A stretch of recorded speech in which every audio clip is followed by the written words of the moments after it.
everybody! How are you guys doing today? If you're here in the class, let me know. Just come and say hello and don't be shy. It's another bit of a chilly, coolish day outside, isn't it? Yeah, but it's pretty warm in here, so I'm not too cold myself. Hopefully you guys are all nice and warm, bundled up at home. All right, so it's Tuesday. What are we gonna do today for Tuesday? Let's see. Well, first off, we are gonna do a breaking news English article. This one is extremely pertinent. That means very relevant, related to what's going on right now.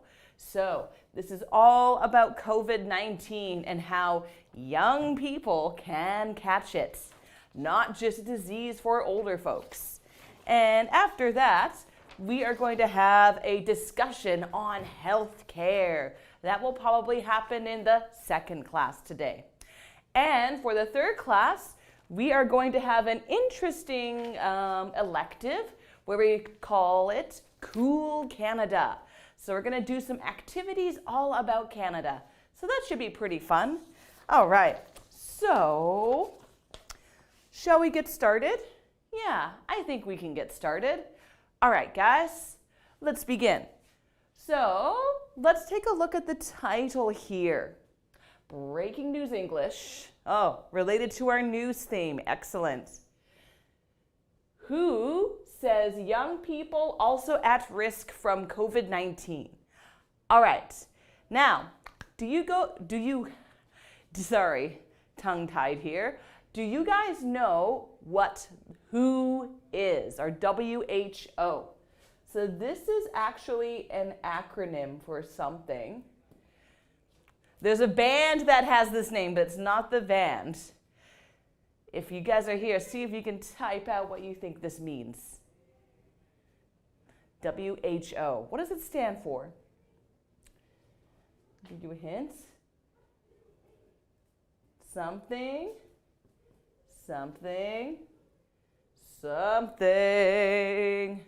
All right, so this part stands for, so we live on, I want to travel all around the world. So this stands for world. And here, this is well-being, being healthy.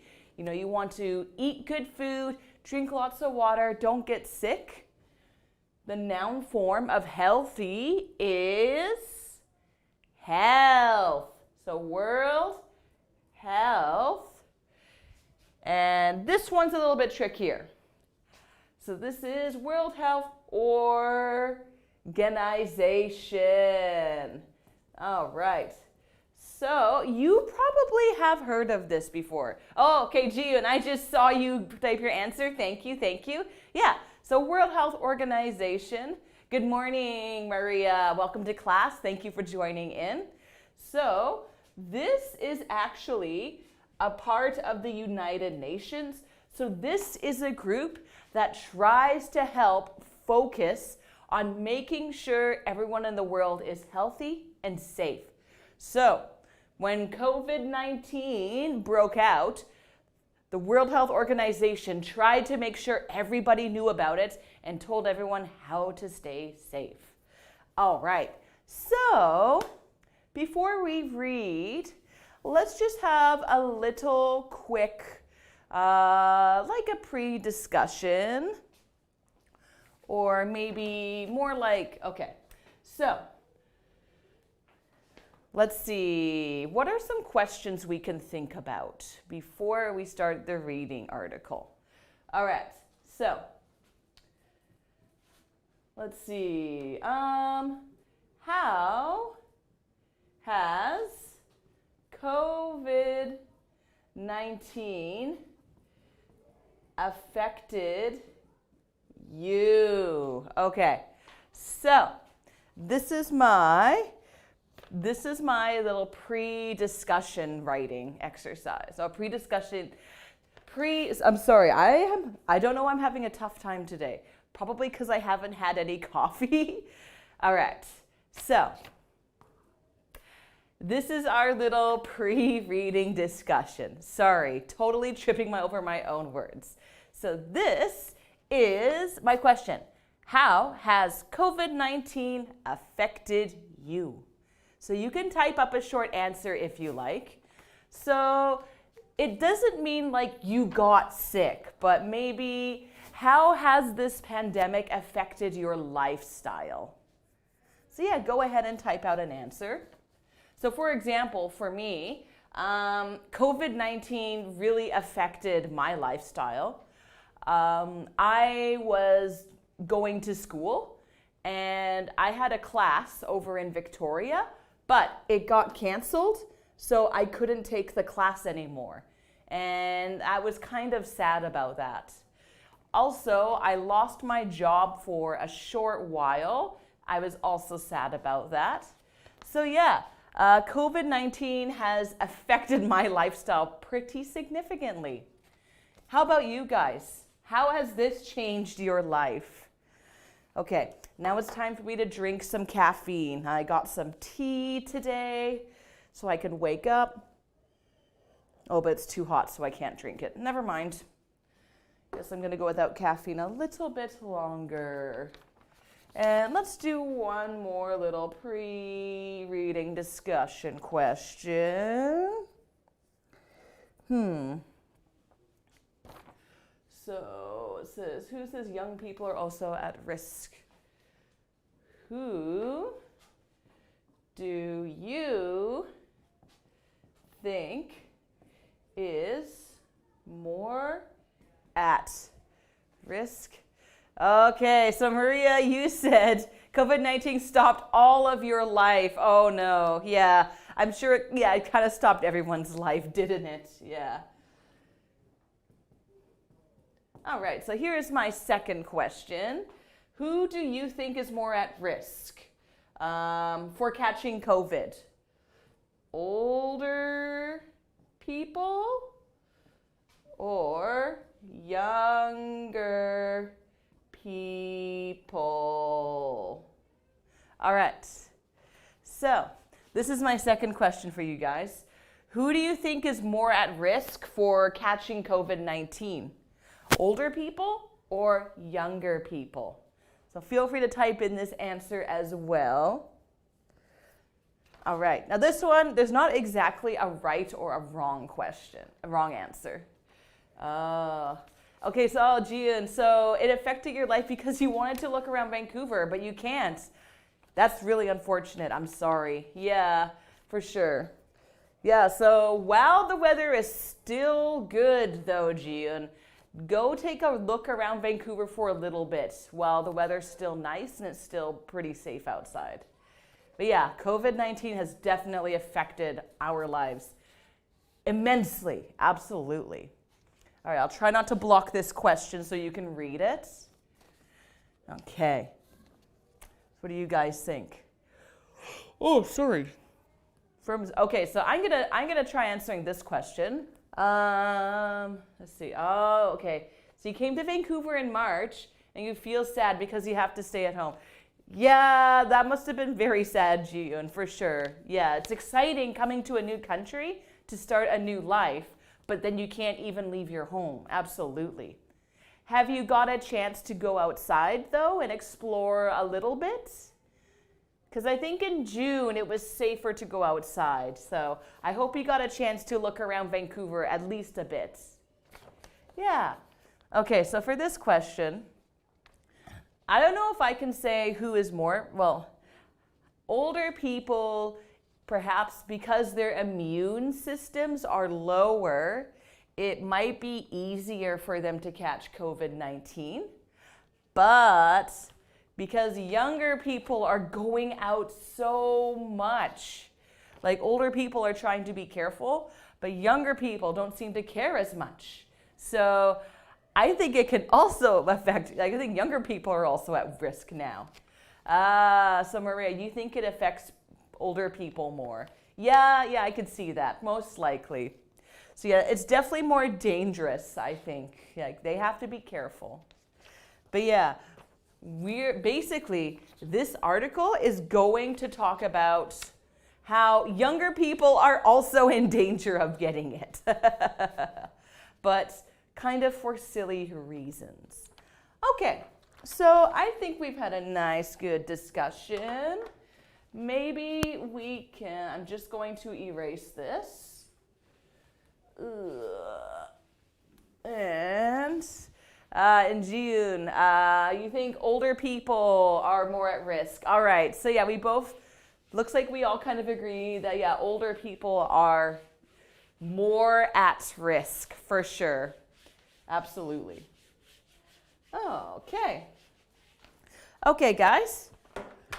So I think we are ready to read. So this article compared to some of the longer Guardian articles, this should be a bit shorter and a bit easier to get through. Yeah, so let's read together. I'll read out loud. I would like you to practice reading out loud as well, okay? Or at least follow with your finger. All right, guys, you ready? Okay, let's do this. Who says young people also at risk from COVID-19? March 24th, 2020. The World Health Organization, WHO, is warning young people all over the world that they are also at risk from COVID-19. The WHO said young people are not exempt from catching the coronavirus. Many young people mistakenly believe that they will not catch the virus because of their age. They think it is a disease that only older people can catch.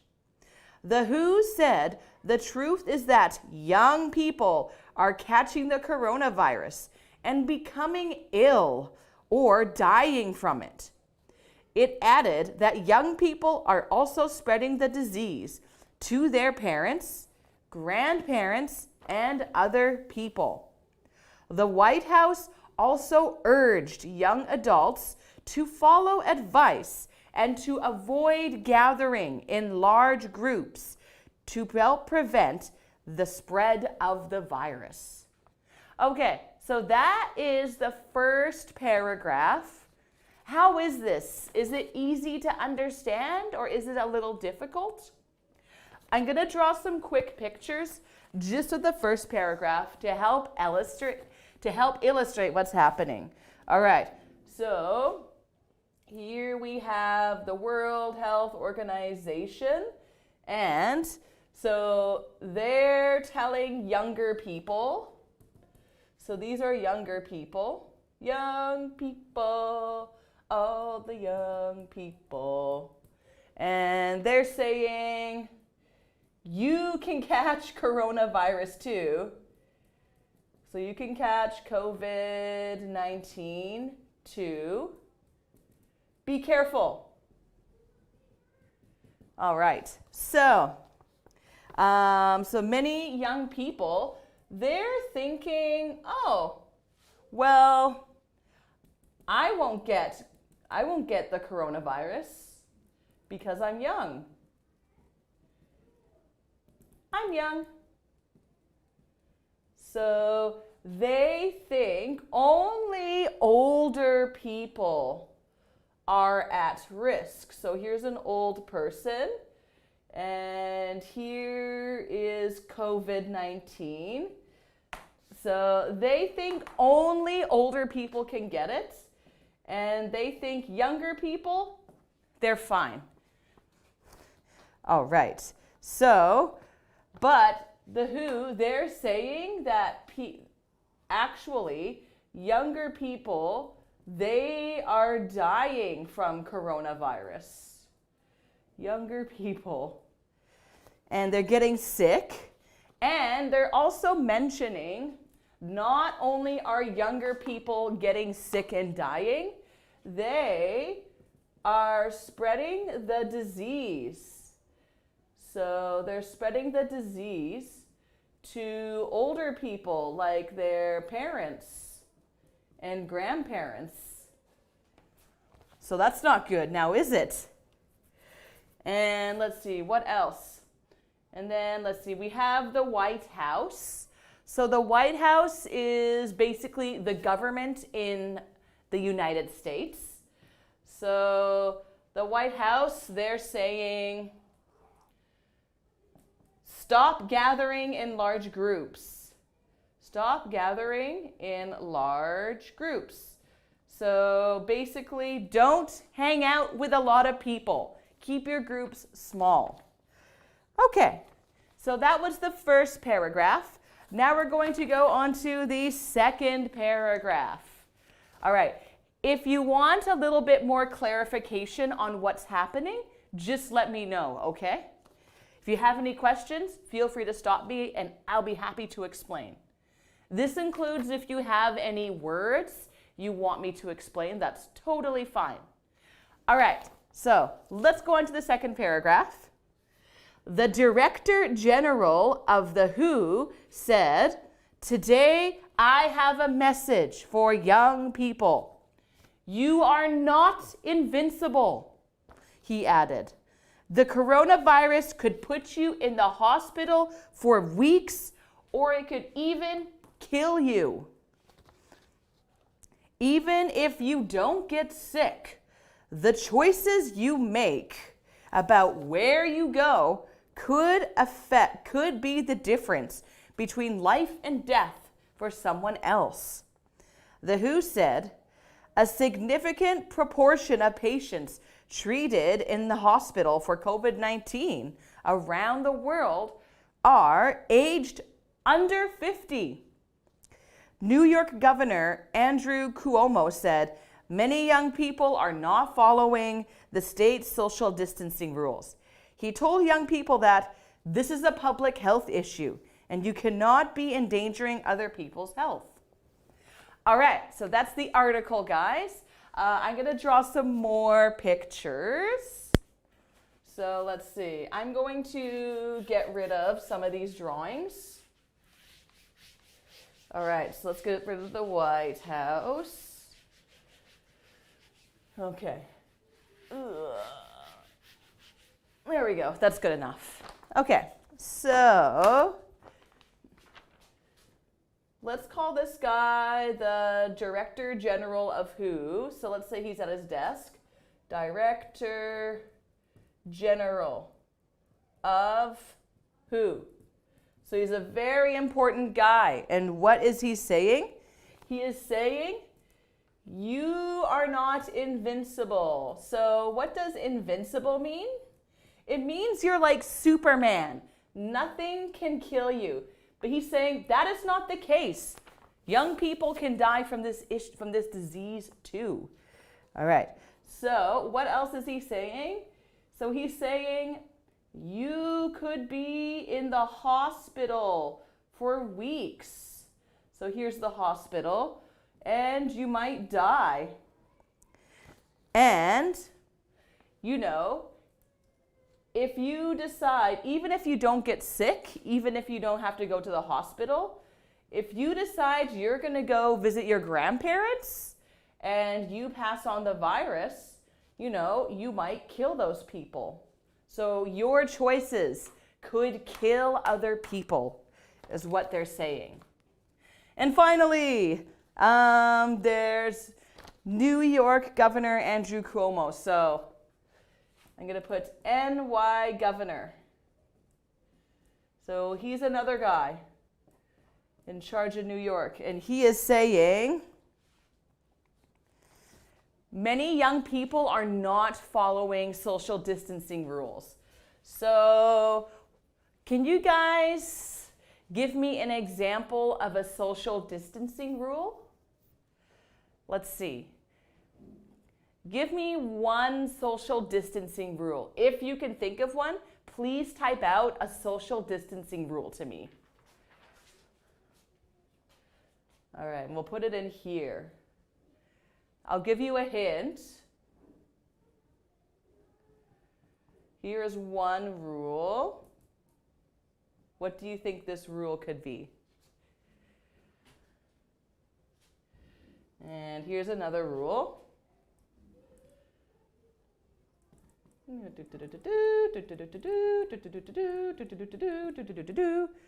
right, don't be shy, type in your rules.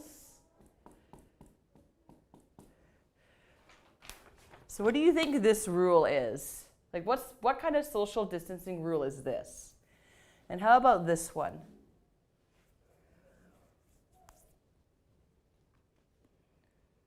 Any thoughts? Any ideas? If you can't think of it, don't worry, it's not a big deal.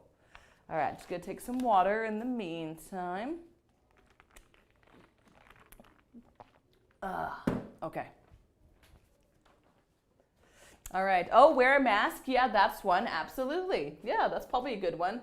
I'm sure he told people to please wear a mask.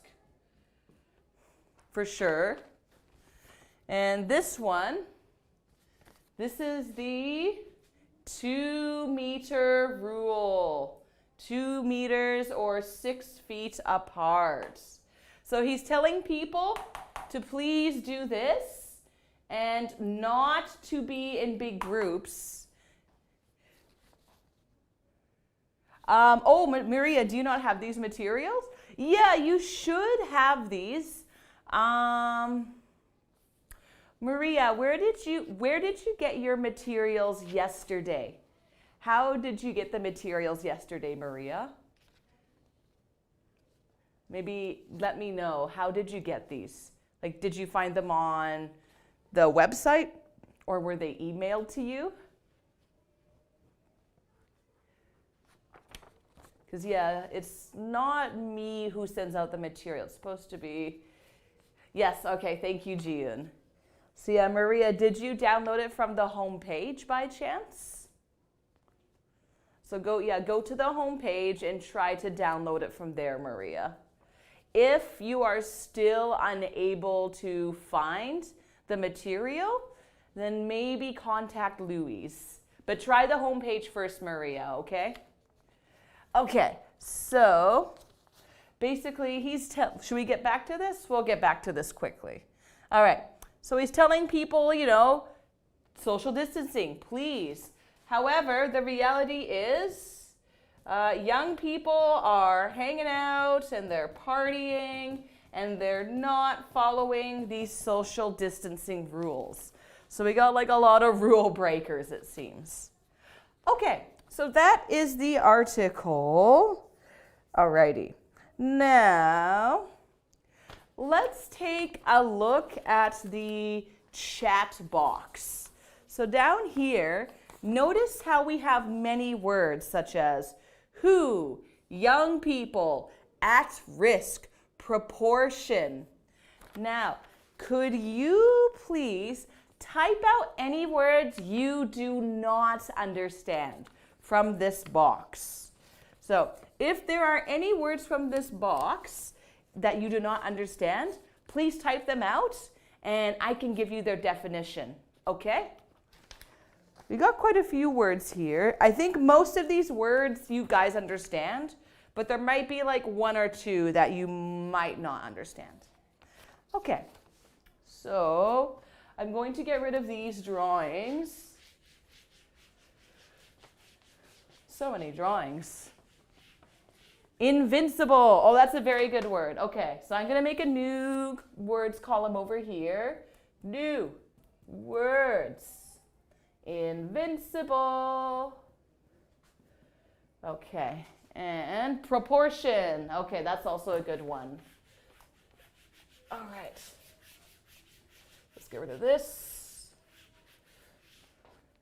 Proportion. Okay. Proportion. Okay. 1 second. So, oh, and significant. Significant. All right, these are some good words. Excellent. Thank you, Jian. Okay, so invincible. So this is an adjective. So invincible means you are, sorry, trying to think of a better way to explain this.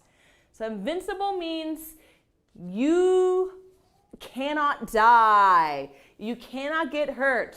So think of yourself as being like a superhero, because superheroes don't die. Superheroes don't get hurt. So basically, immune,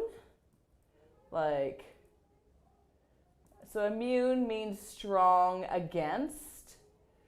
So immune to death and injury. So it means you can't die, you can't get hurt. So let me think of an example sentence. Young people always think they are invincible and take many risks. Take many risks. Not all young people. When I was younger though, sometimes I thought I was invincible, so I would do kind of dangerous ski tricks. I used to be a skier. So I kind of ski through the trees and go really fast because I used to think I was invincible. Okay, next, proportion. So proportion, this means part. So I'm going to draw an image. So let me think. Let's say I did a survey on people asking, hey, do you prefer dogs or cats? So let's say this many people preferred dogs. Let's say 75% of people I talk to like dogs, whereas only 25% of people like cats. So here, a significant proportion, a large part of people prefer dogs to cats. So, and that brings me to significant. Significant. So, kind of means a large amount. All right. So, I'll make an example sentence here. In this survey, a large proportion of people preferred dogs. Preferred dogs. Okay.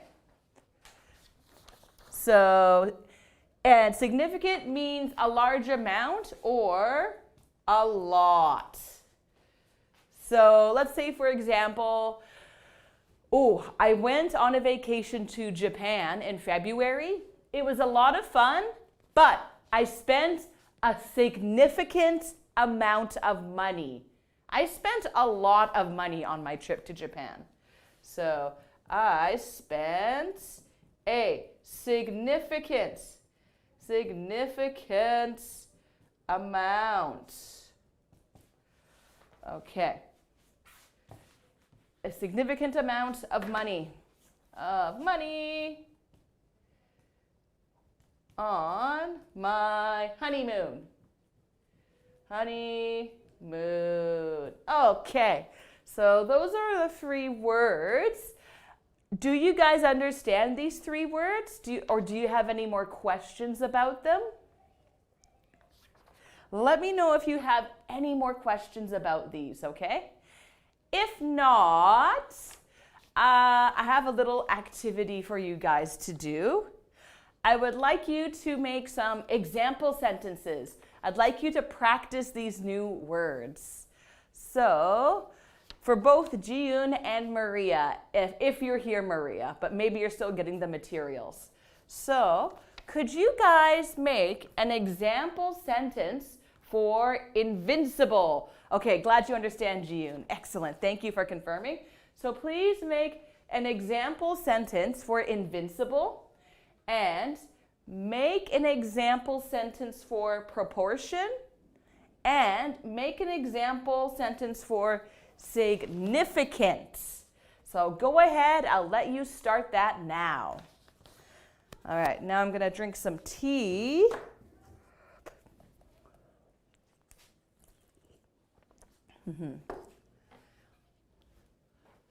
So I'll write the instructions here.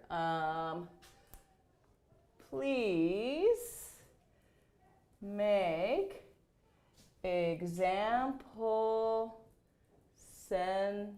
sentences for invincible, proportion,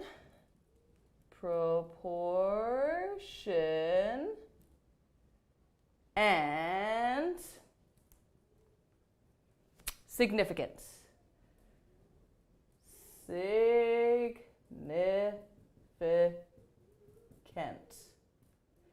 Okay. There we go. I am invincible. So I am not die. Very good, Gia. Nice. Good sentence. So, all right. Just a one tiny little grammar correction. I am invincible, so I am not die. It might be better to use the future tense. So instead of saying I am not die, you could say so I something not die. So try to use a future tense. Let's see if you can fix the correction. Oh, a better way to say it actually, sorry. Maybe don't use the am verb, like don't use that verb, but use something else here. Here's a hint. That's my hint. Yeah, good. Well done, Jiyoon. You got it. Perfect. Yeah, so I will not die. I am invincible, so I will not die. Perfect. Very good, Jiyoon. That's a great sentence. Thank you.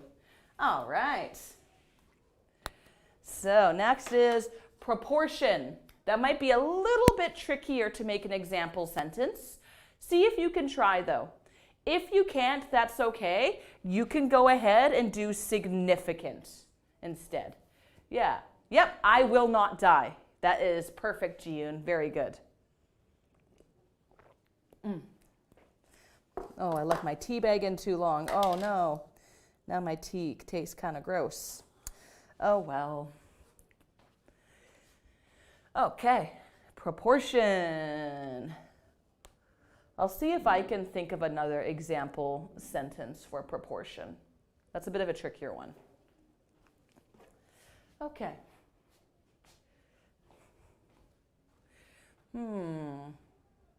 All right, yeah, so go ahead, keep writing out your example sentences.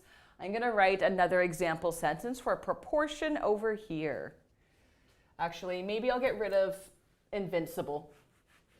So I think we're pretty clear on what invincible means. Okay. So, a large proportion of Canadians love to eat poutine. There we go. Oh, Maria, I'm invincible because I have good health. Very good. Nice. Well done, Maria. That's a great sentence. Perfect. Very good, very good. Okay, so I made another example sentence for proportion.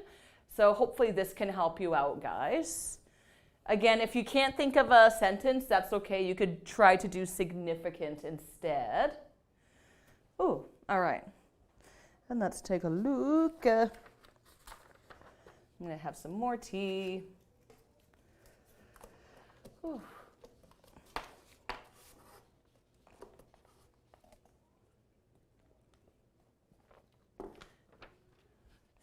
Good. Okay, Canada have a significant tree. Oh, you're close, Jiyoon.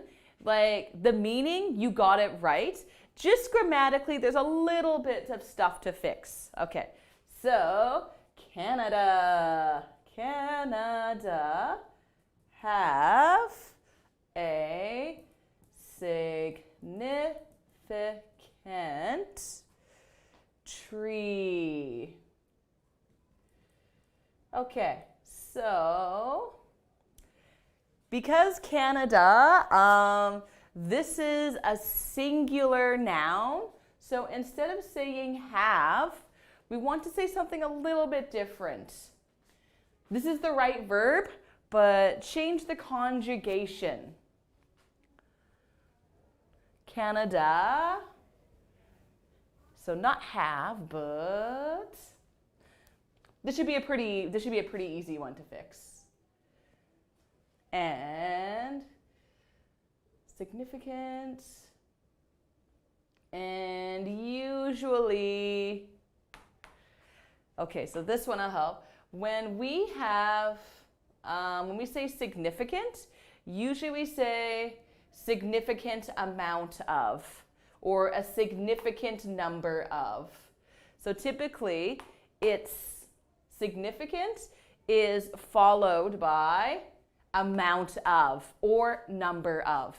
Has, very good, thank you, Jiyun. You did correct it, excellent. So here you want to say, Canada has a significant amount of. So usually these two are connected to one another. And only one tree? Canada has a significant amount of tree. Just one tree. So one tiny little thing we want to add at the end. Pretty simple correction though. Let's see if we can get it. Very, very, very tiny mistake. I'll let you fix it though.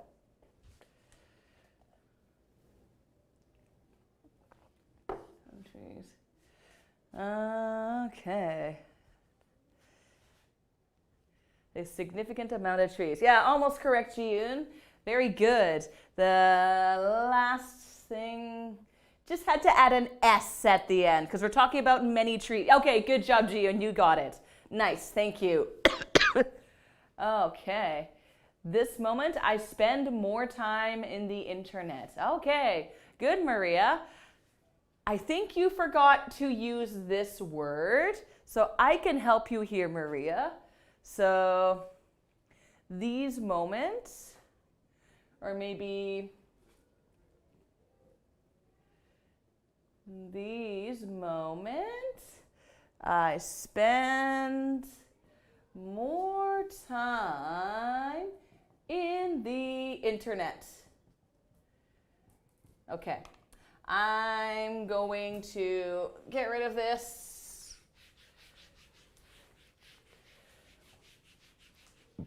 Okay, so I spend, you could say, and so maybe instead of saying these moments, you could say these days. So recently, these days, I spend more time, and so you could say, if you want to use, oh, okay, sorry, I made a mistake, Maria. Sorry, I misunderstood your sentence. My bad. Okay. I would like to have significant money to stay in Canada. Yes, good. So all you have to do, Maria, is I would like to have a significant something money to stay in Canada. All right, so I just erased it down here, but remember with Jiyun, I said, remember these two things often go together. So Maria, could you correct your sentence? It's almost correct. I would like to have a significant money to stay in Canada. So you can take a look at Jiyun's sentence up here and see if you can find the mistake. I'll let you go ahead and do that. Ooh. Significant, much, not quite, not much. Good try. Amount of, okay, you got it. Very good, Maria. I would like to have a significant amount of money. So just remember, usually it's followed by amount of, or it could be followed by number of. But this depends on the noun. We don't say, so this could be used for countable and uncountable nouns, whereas number of only used for countable nouns. So for example, a significant number of people in Canada eat poutine. A significant number of dogs are very nice and cute. All right, so we're gonna move on now. Thank you for your excellent sentences. Very good job, guys. We are gonna move on to true or false. So we're gonna do this, then it's probably gonna be time for our break. So I'm gonna erase this. Let's do number one. Letter A. The WHO told young people they are at risk from COVID-19. True or false? What do you guys think? We'll do the first one together. After that, we will divide and conquer. Okay. Whoop. Okay.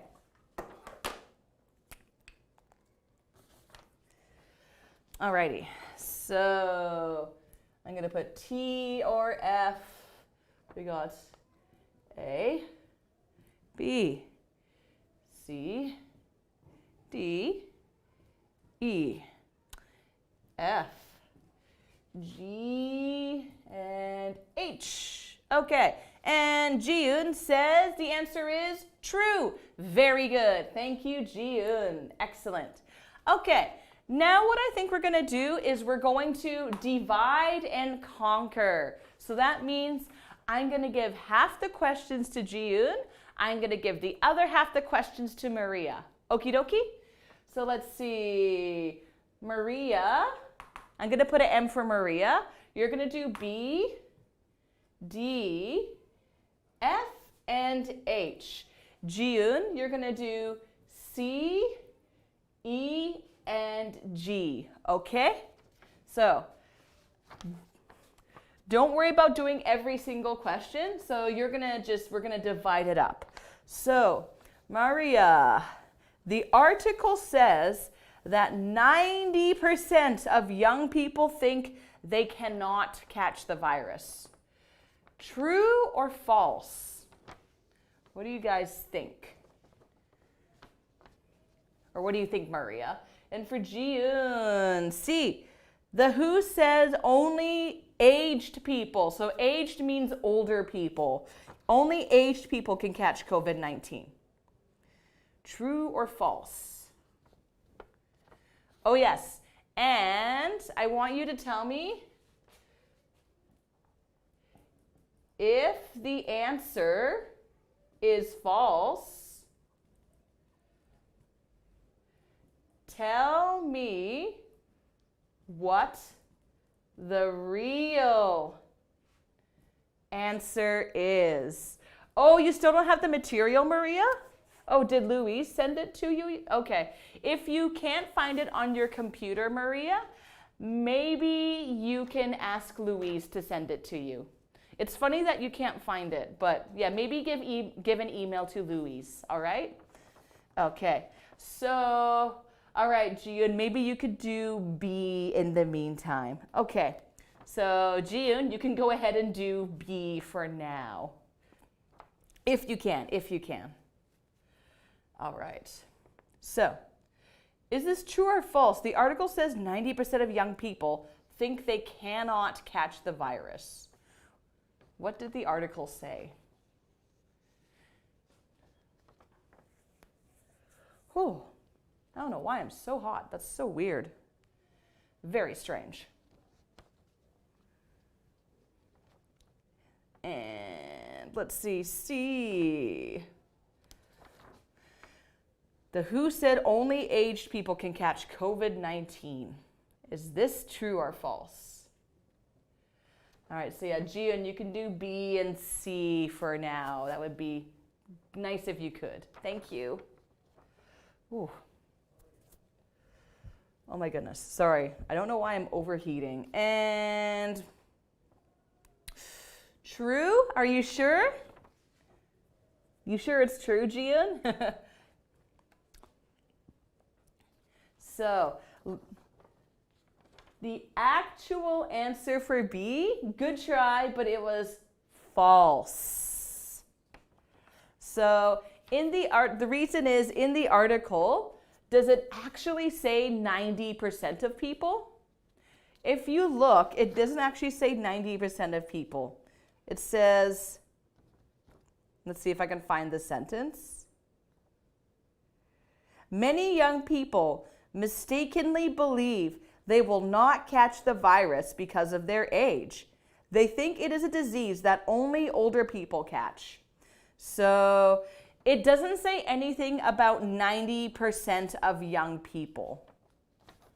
Good try though, good try. Quite a few young people, not 90%, but a large amount, like quite a few young people think this. And letter C. The WHO said only older people can catch COVID-19. True or false? What do you think? Oh. Only older people. Even without reading the article, I think you guys could probably guess the answer for this. What do you guys think? Whew. Oh, excuse me. Okay, C is false. Thank you, Jiyoon. Yeah, very good. Can you tell me why it's false?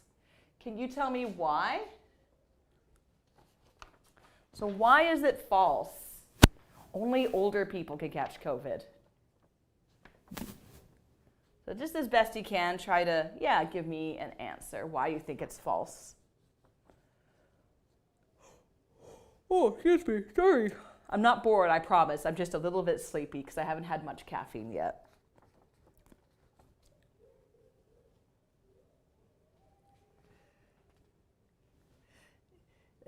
It's that young people think. Yeah, that's right. So young people think only older people can catch the virus. Good.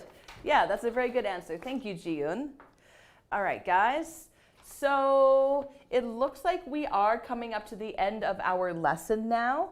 So I'm going to give you a 10-minute break, and we'll finish the rest of the true or false after the break, okay?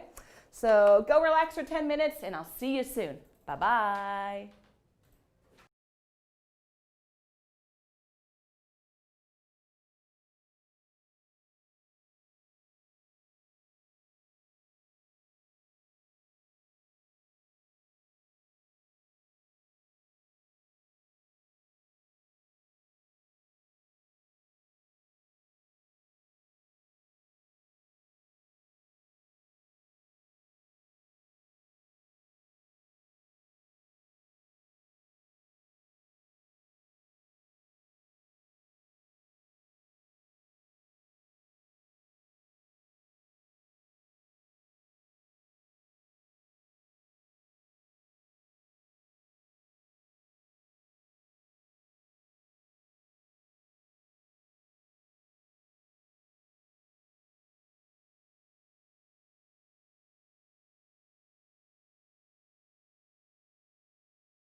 Hello guys and welcome back. Hope you had a nice break there. Okay, so we are going to hop right back into it. But first, I just want to check. Maria, did you get the materials yet? Have you received the materials? Please let me know. If you have received these materials, okay, I'm just seeing the camera now. I was just kind of standing there looking around for a second. Sorry about that. Okay, so Maria, if you have the materials, we are right here. We're at the true or false section, and we should be on question D. So yeah, we're working on question D right now. All right. Okay, excellent. Glad you have the materials. Thank you, Maria. Okay, so thank you. Sorry. Let's get back to it. So Maria, could you answer question D? The White House urged people not to gather in large groups. Is this true or is this false?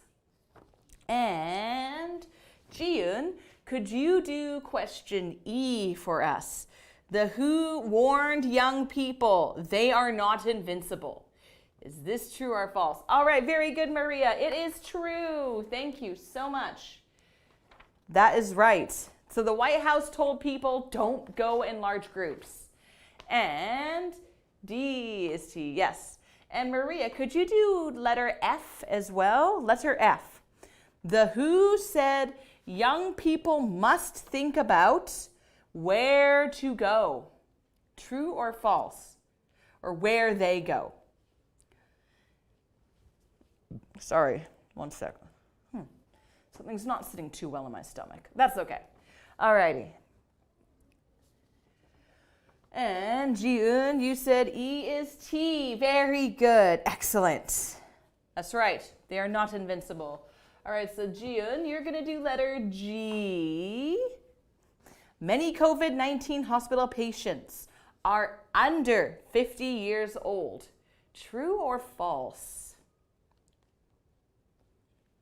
What do you guys think? All right. All right, and F, Maria, you said is true. Yes, that's right. Young people should think about where they go. All right, and last one, Maria, letter H. New York's governor said young people were following the rules. Is this true or false? For letter M, Maria. All right. And G, let's see.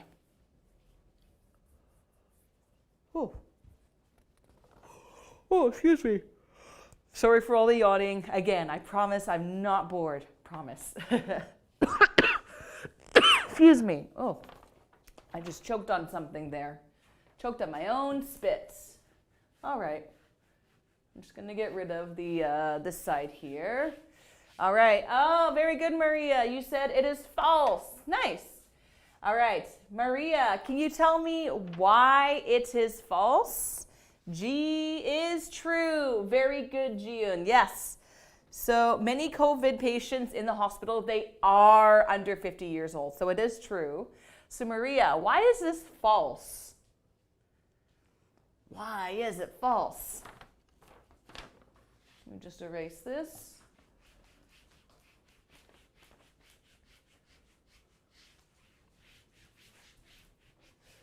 Okay.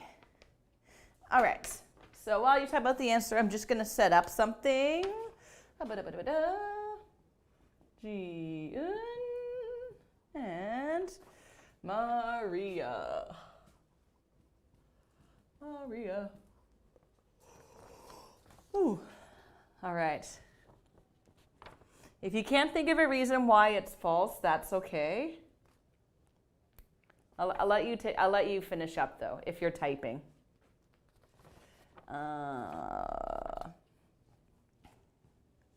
All right. So, New York's governor said young people were following the rules. That is false. Why is that false? Why? Young people were following the rules.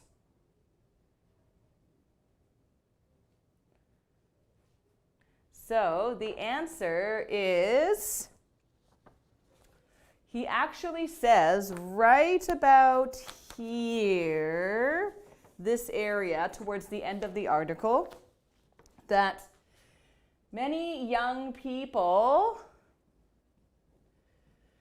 are not following the rules. So that is why it's false. They are not following the rules. Okay, guys. Oh my God, I gotta stop yawning. What is up with me today? All right, so now we are going to go with synonym match. However, we are going to put you into teams. So, Jiyoon, you're gonna, sorry, there's a team for Jiyoon and there's a team for Maria. So, what you have to do for this, you have to match the right synonym, match the right word with its other correct. Sorry, 1 second. Oof. Sorry, there's something kind of happening in my stomach. I just need to take a breath. Sorry, 1 second, guys. Whew. Okay, I think it's passed. Feeling's passed, sorry. Feeling a little bit funny today. Must have eaten something weird. All right, so you're gonna match. So number 1, for example, warning. Try to match this with the word that is similar in meaning, okay? Now, the first person who types out their answer gets a point. Okie dokie? All right, so number 1, warning. What is a synonym? Are you ready? Set? Go. Warning. What is a synonym for warning? Who's gonna answer first? Okay, let's see if I can find, okay. I have the answer.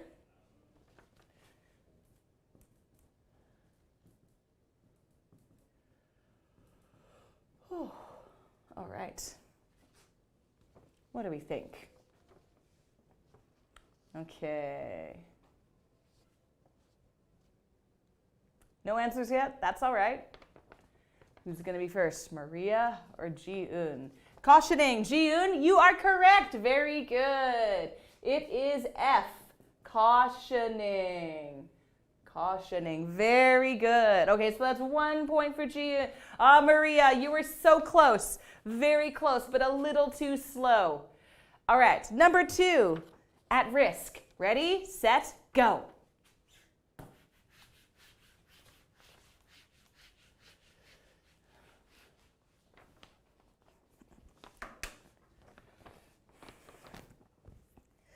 Whew. Okay. At risk. What could it be? Let's see. What do I have here? Okay, I got it. Let's see if you guys get it.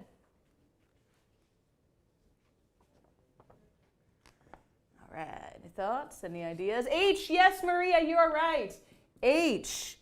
In danger. Very good. Oh, okay. So Jiyoon also answered. Okay, I just saw Jiyoon's answer now. Sorry. Okay, I will give you both the point because it looked like Jiyoon's is on top, but I did see Maria's pop up at the same time. So you both can have the point this time. All right, number 3, mistakenly. Go ahead. Mistakenly, mistakenly. All right. What do we have? Mistakenly. Who's going to get it first?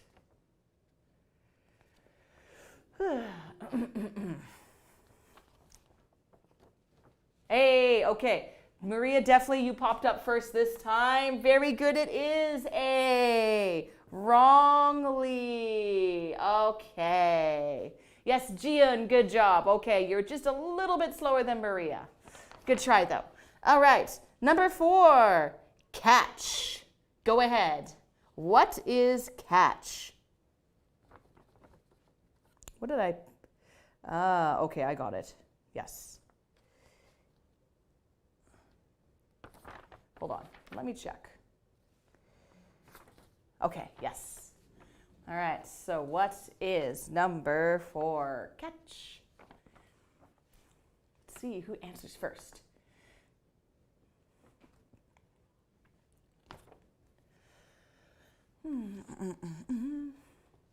Who's going to be first? Is it going to be Maria or Jiun? Let's see.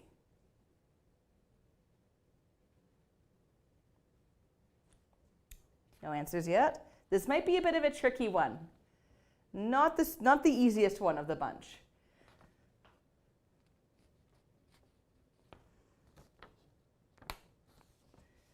If you need to use a dictionary, you can go ahead and use a dictionary if this is a little bit too difficult. Yeah.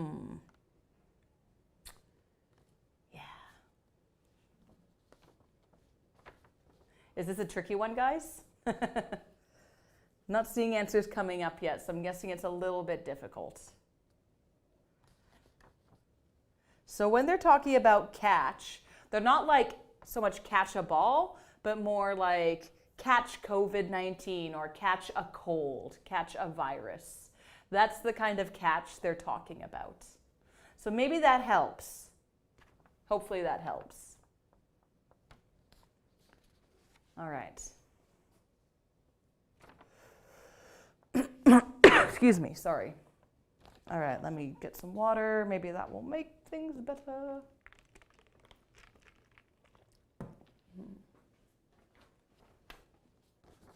All right. Oh, no answer yet, hey? Wow, okay. Do we want to skip?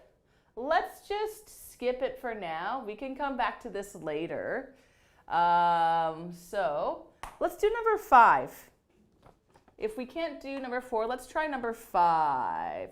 Yeah, that's okay, Gian. Don't worry if you don't know. We'll come back later. Number 5, prevent. What do you guys think prevent is? Go ahead. So yeah, we'll skip to number 5. Prevent might be easier. Let's see if we can get that one. Ooh, all right. What do you guys think?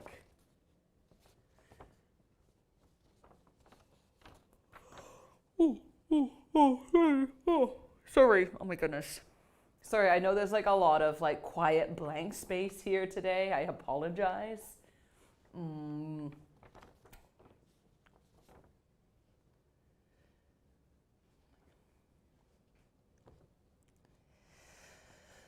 Excuse me. Sorry. All right. Whew. You guys got an idea? C, stop. Yes, it is stop. Very good. Stop. Well done, Jihoon. All right.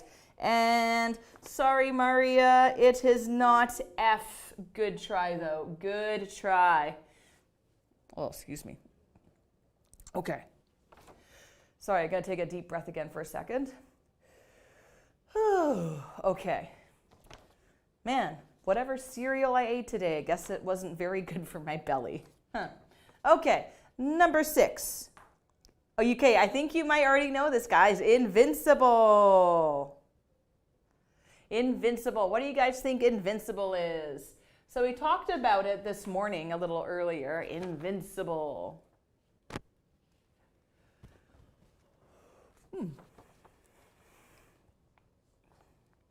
What could it be?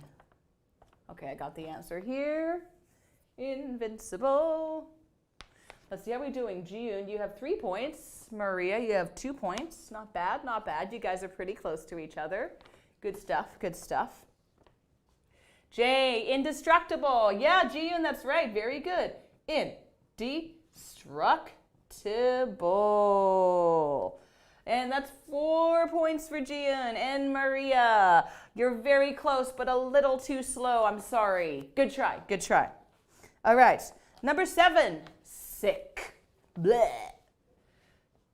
What is another word for sick? Go ahead, guys. 9, 10. Okay.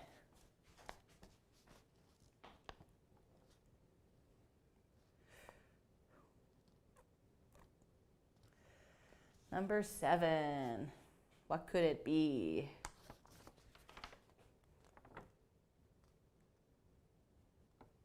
This one might be pretty easy, actually. Maybe. Oh, very good, Maria. You said I, and that is the answer. I is for ill. You get a point. Good job, Maria. Nice. Excellent work. Okay. Number 8, proportion. Okay, go ahead, guys. Proportion. This one could be pretty easy, too, because we talked about it earlier today. See who's first.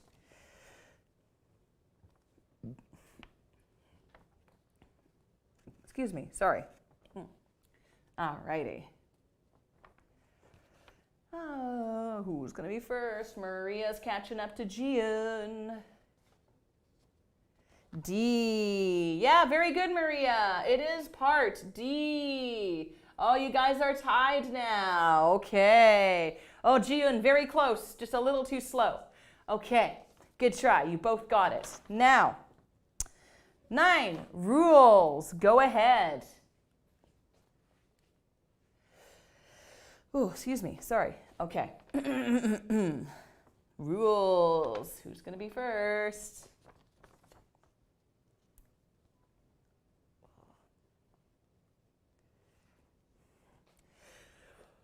Whew. Sorry, don't mind like the weird breathing here.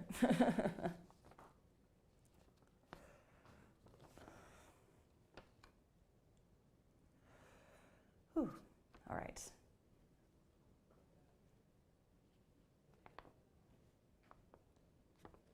Any ideas? Rules. Okay, this one might be a bit tricky too, actually. See if anyone can guess it though.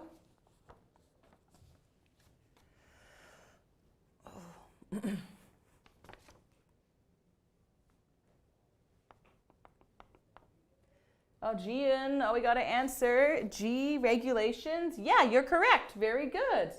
Nice. Regulations. Very good. And, okay. Now, number 10, endangering. What could this be? Endangering. Okay. Endangering. Let's see. Yes, I have the answer here. Let's see what we got. What could it be? Ooh.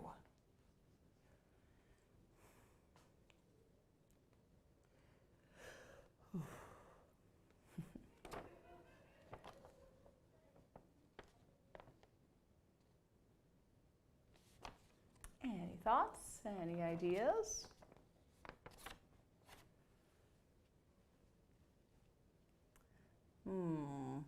Let's see. Threatening. Yes, very good, Gian. It is threatening. Excellent. Threatening. Okay, well, that's 6 points for Gian. All right, good job, guys. So that means number 4 is going to be E, contract. So I'll write that down under here. So contract is a verb. So to contract a disease means to catch it. So technically, you can contract a cold or contract a flu. All right, so let's take a look at our points. With 4 points, not bad at all, we have Maria. Good job, Maria. And with 6 points, doing pretty good, Except she actually won. Jian, 6 points. Congratulations. You are our winner. Okay, guys. So now we're going to go on to discussion. We're not going to do the whole thing. We're just going to do a couple questions. Okay. All right.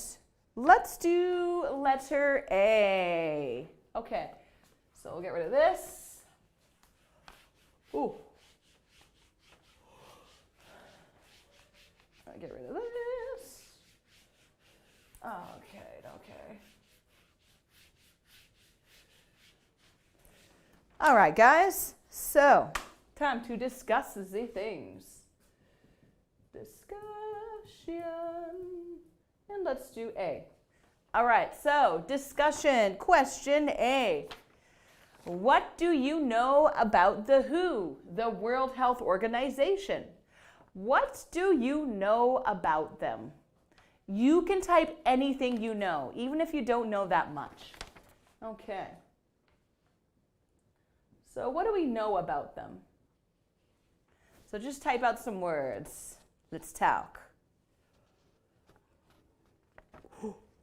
Oh, sorry again.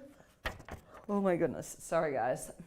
So much yawning today. I know it's pretty awful. Okay. Let's see what kind of answers we have.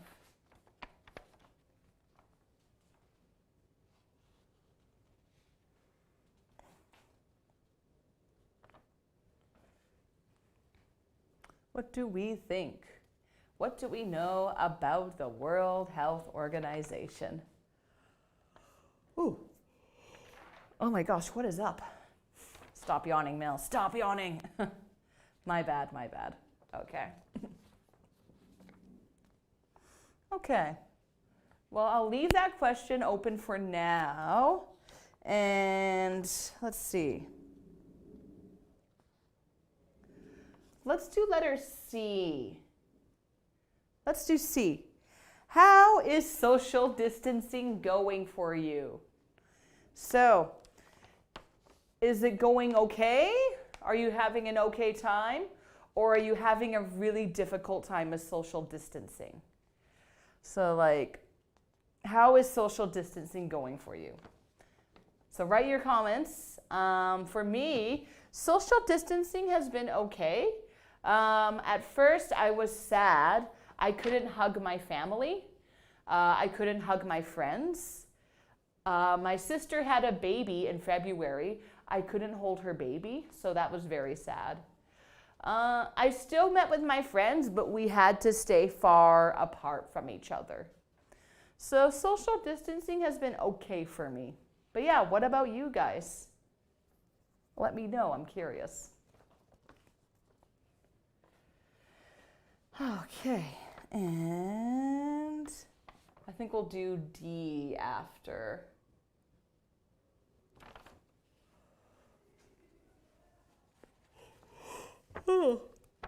Once again, the crazy yawns. I got a case of the yawns today and I don't know why. It's funny, I had a good sleep last night, so I don't know why I'm yawning so much today.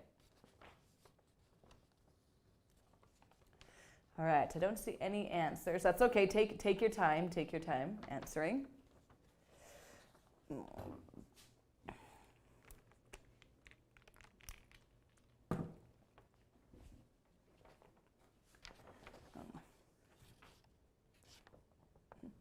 It's a little uncomfortable. Oh, so social distancing is a little uncomfortable. Okay, yeah, I agree. I think it's a little bit uncomfortable too. Yeah, especially walking on the streets. You have to stay apart from everyone. Definitely uncomfortable. Good, thank you. All right, so now for question D. Why are so many young people not social distancing? So why do you think a lot of people aren't social distancing? What are your thoughts on this? For me, my thoughts on this, I think young people maybe they don't like being told what to do, so they don't want to social distance. Not a very good answer. All right. Ooh, so what do you guys think? Why are so many young people not social distancing? Ooh. Okay, sorry. I need a yawn pill or something. Okay.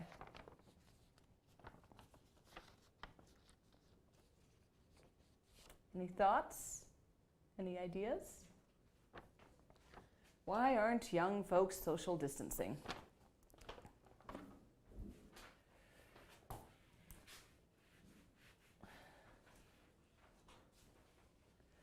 Okay.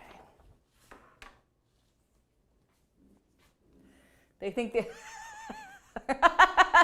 Oh, Maria, that's a great answer. Because they think they are superheroes. Or they think they are invincible. Yeah, that's probably one big reason. They don't think they can get COVID. So maybe that's why they're not social distancing. Yeah, that's a good answer, Maria. Thank you. Okay. Let's do letter E. What should governments do about people who go out? What do you think the government should do for, people who are not following the rules? Should the governments do anything?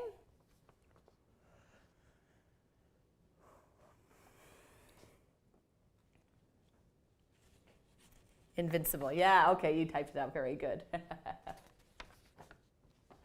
So, do you think the government should do anything for young people who are not following the rules? What should they do? Oh my gosh, once again. Okay.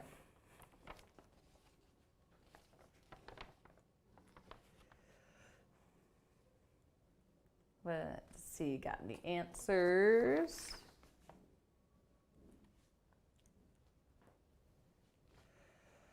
Ooh, all right.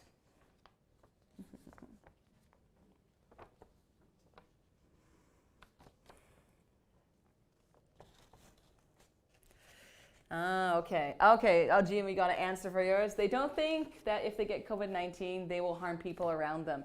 Yeah, it's very possible that's why they're not going to the hospital. Excuse me, sorry. They think... Sorry, 1 second. Whew.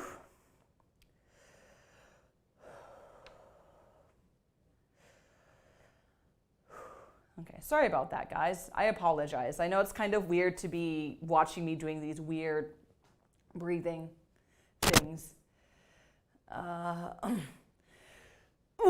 Okay, 1 second.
We're good? Why is it wet? Hey guys, welcome back to live PST. Anyhow, as you guys could see, of course, Melanie's not feeling very well right now, so she needs to go to, well, I sent her home. She's gonna be okay. I think she'll be back for tomorrow. I know, Maria, you made, I agree with your guess, Maria. Not so sure, and I shouldn't be making guesses about this anyhow, but I think you're probably right. So we'll see what happens. But yeah, that's too bad for Melanie. I really didn't want her to teach anymore. I didn't know she was feeling so sick. But anyhow, all right, guys. So Gian and Maria, are you here? Maybe you guys are still taking a break. I know that Melanie was on the discussion with you guys, with student A here. I think you guys got to E.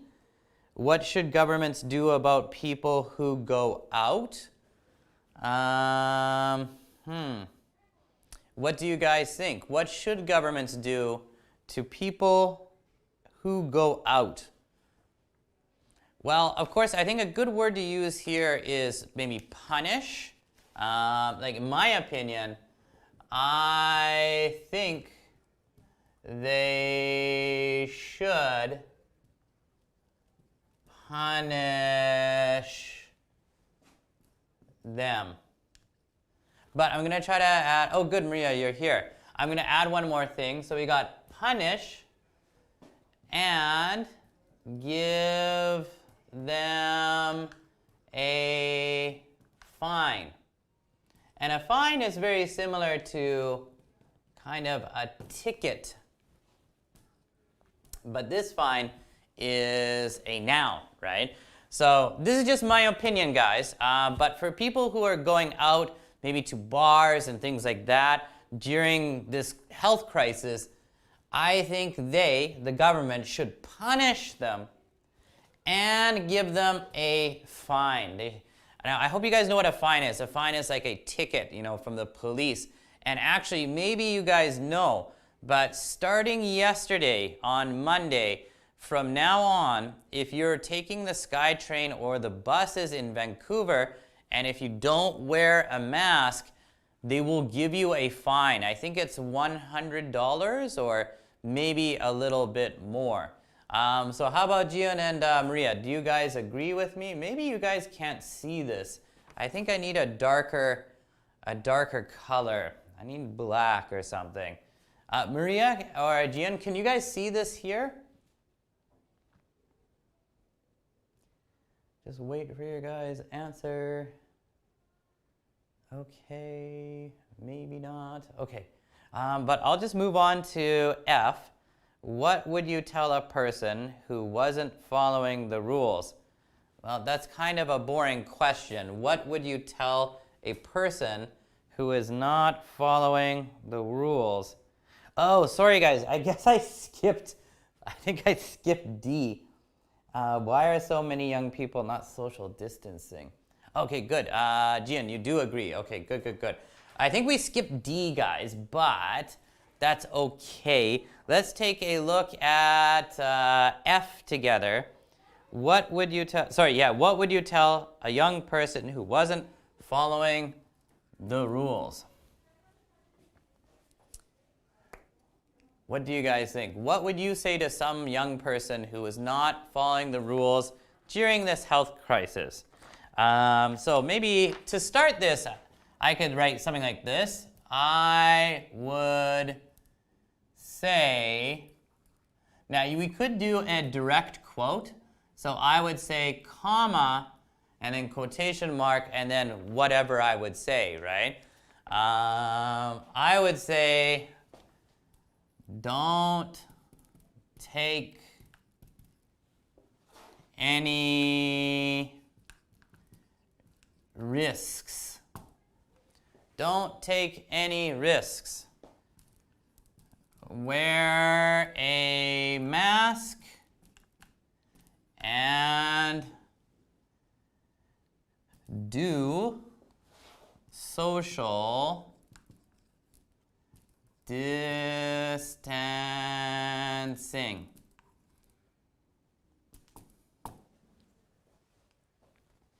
Okay, so hopefully you guys agree with me. I'm not sure if you do, but this is what I would say. How about Maria or Gian or anybody else?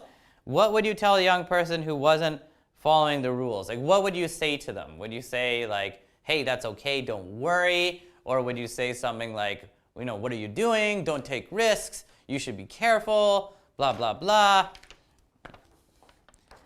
Oh, good, and I just got a black marker. I think you guys can kind of see what I'm writing on the board, but I know it's kind of tough, right? Anyhow, all right. Let's take a look maybe at G together, guys. What will you say to the young people you know? To the young people I know, I would tell them to not be stupid and follow the rules. This is what I would tell them. Yeah, Maria, yeah, be careful, right? Be careful. Don't take risks, right? Don't take any risks. Wear a mask.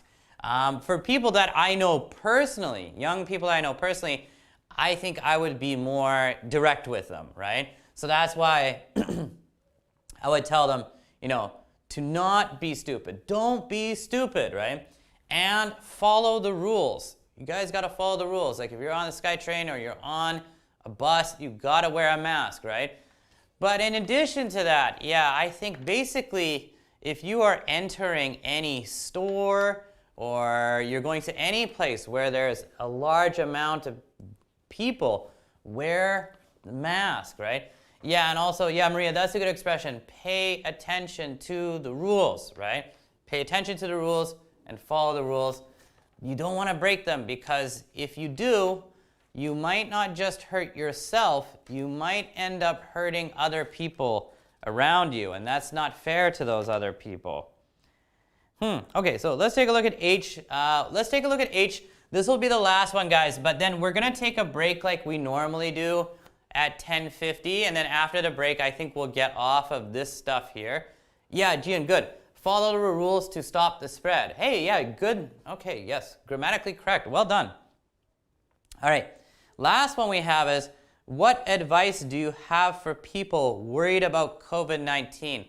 That's a really, really hard question. What advice do I have for people who are really worried about COVID-19?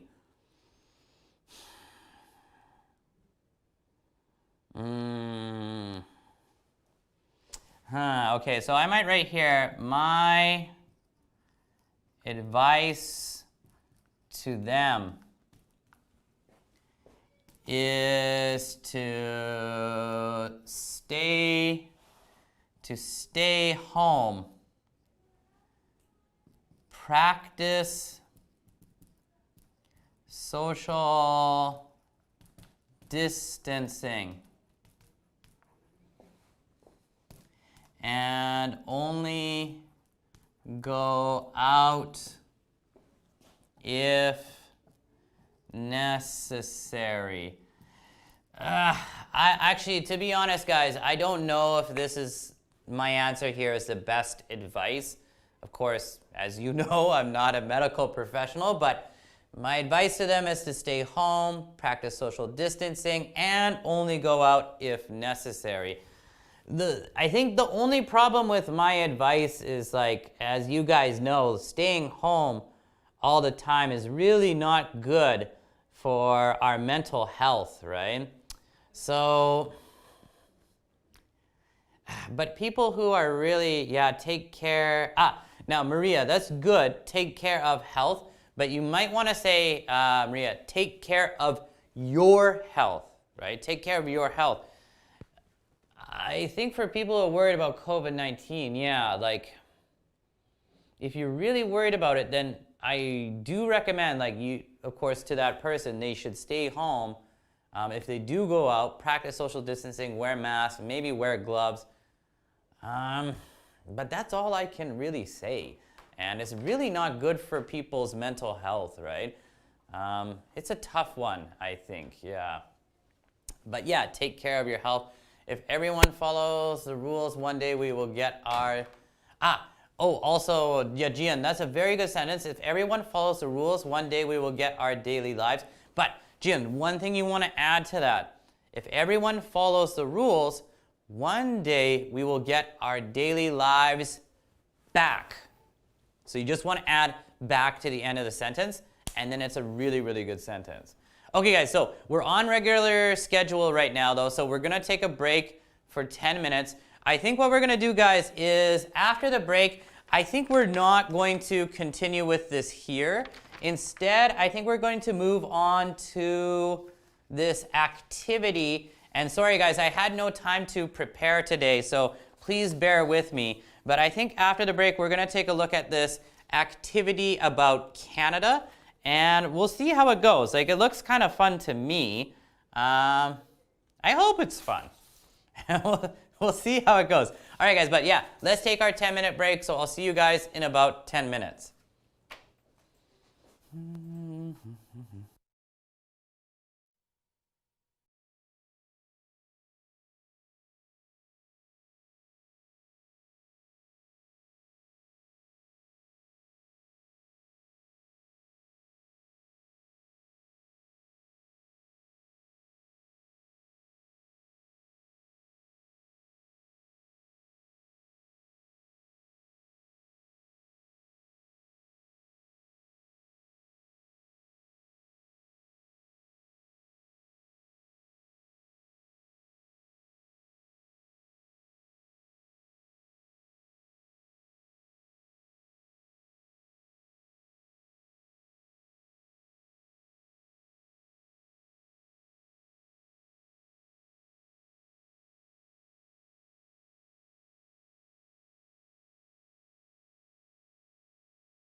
Okay, guys, welcome back to Live PST.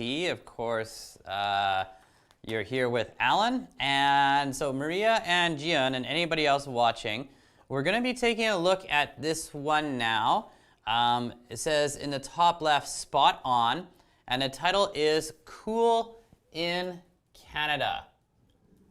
Cool in Canada. So, of course, our topic for right now is talking about Canada. Hooray! Yay, talking about my own country. So for me, maybe this will not be that interesting because we're talking about my country, but I don't know. For you guys, hopefully this is kind of interesting. So anyhow, how are you guys doing today? How are you, Maria, and how are you, Gian? While you guys are thinking of an answer, I'm just going to kind of draw just for myself this map of, not map, this recreation of kind of the flag of Canada. And as you guys know, I am not good at drawing. It is definitely not one of my strong points. This is looking pretty bad. Anyhow, okay, oh God, that's the maple leaf, of course.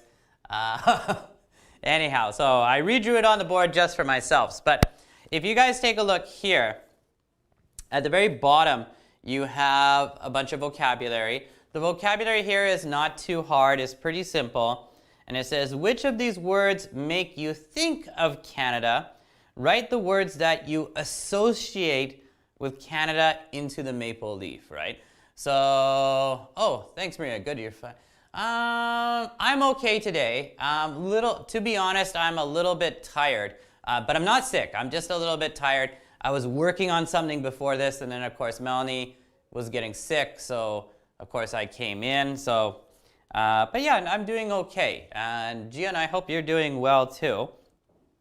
Anyhow, so the exercise here, guys, you got the maple leaf here, the symbol of Canada, right? And at the bottom, you have all these words here.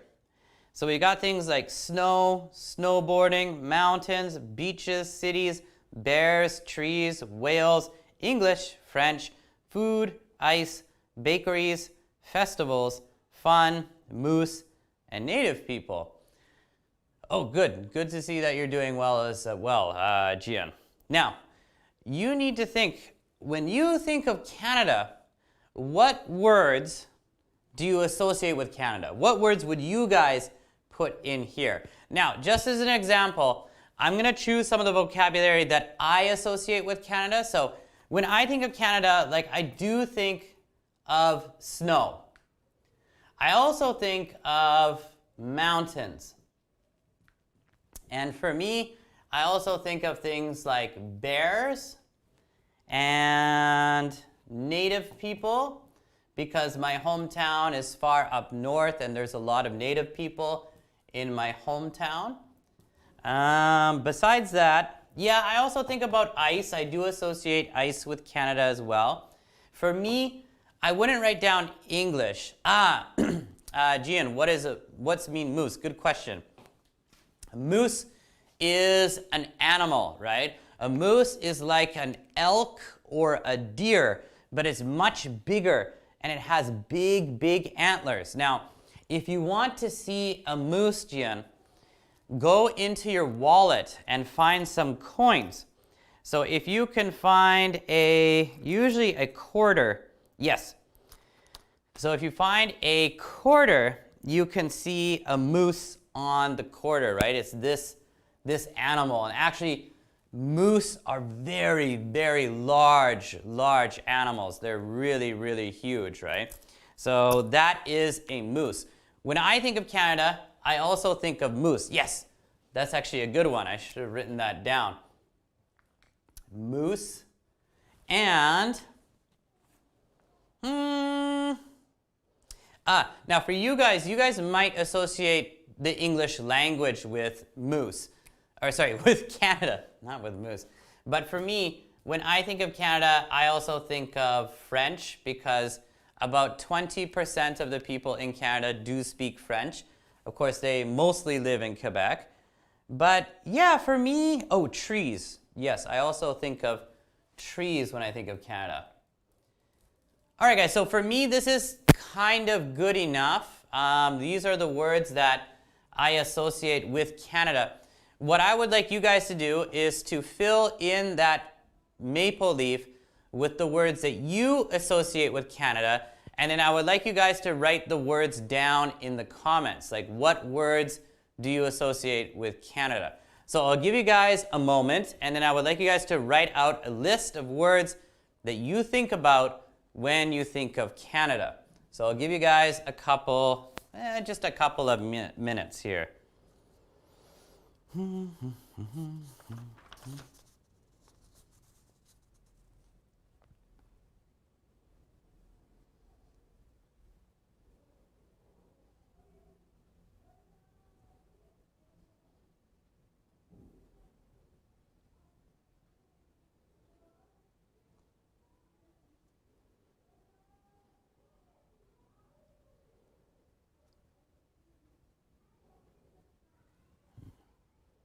Okay, good.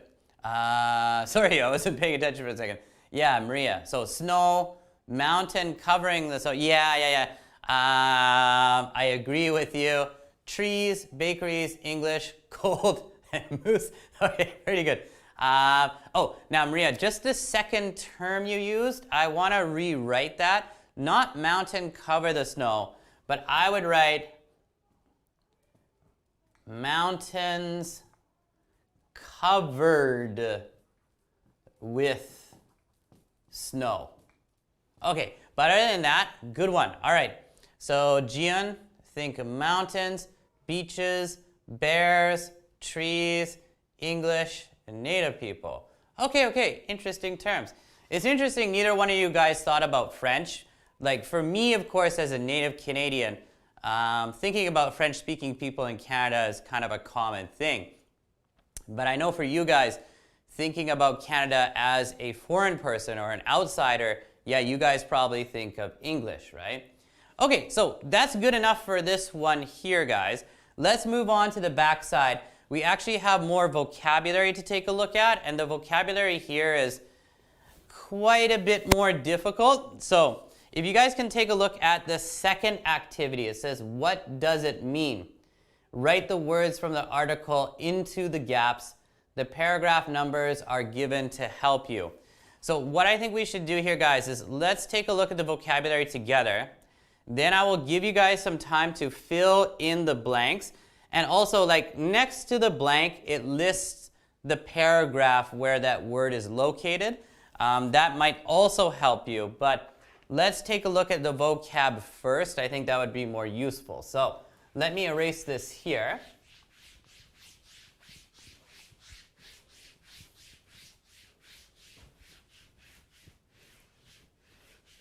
And, okay, so we got a big list of words here, right?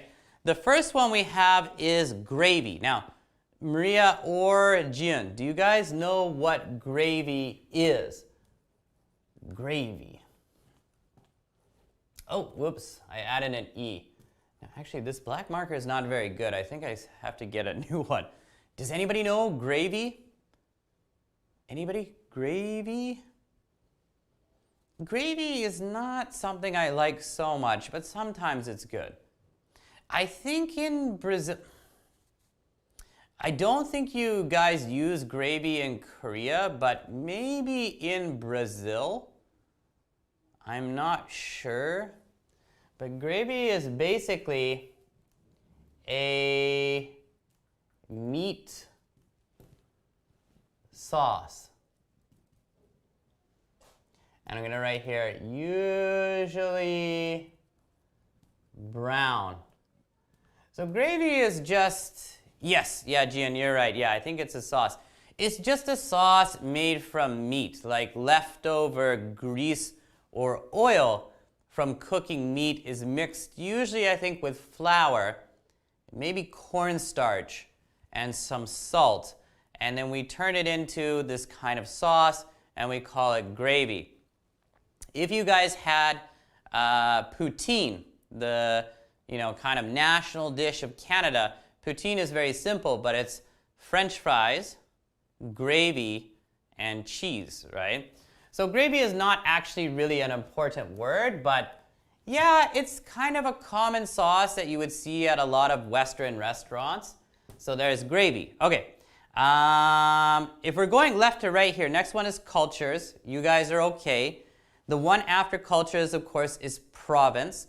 So in Canada, we divide the country into different provinces.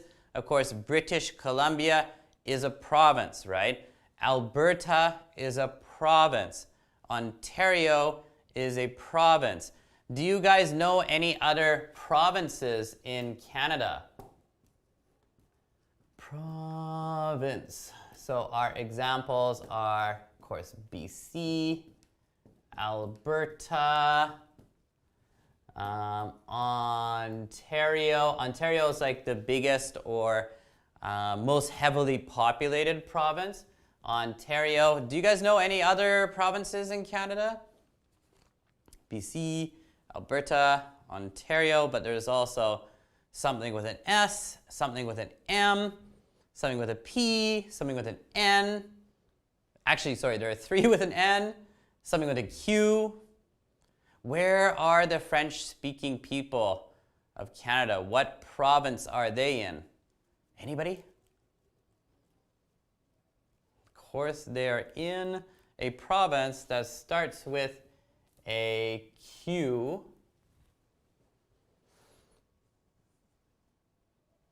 Okay, maybe you guys don't know. It is Quebec. Quebec is the name of the province. But, of course, there are so many other provinces, but that's good enough. So province you guys are okay with. Tribe, does anybody know what a tribe is? Basically, a tribe is a group of similar people. Now, it's not a big group, but maybe, okay, Gian, yeah, you got it. Sorry, maybe I was moving too quickly. But a tribe is like a group of people, like maybe around, I don't know the exact number for a tribe, but it's not a very large number, but it is a group of people. So, moving over to tobogganing.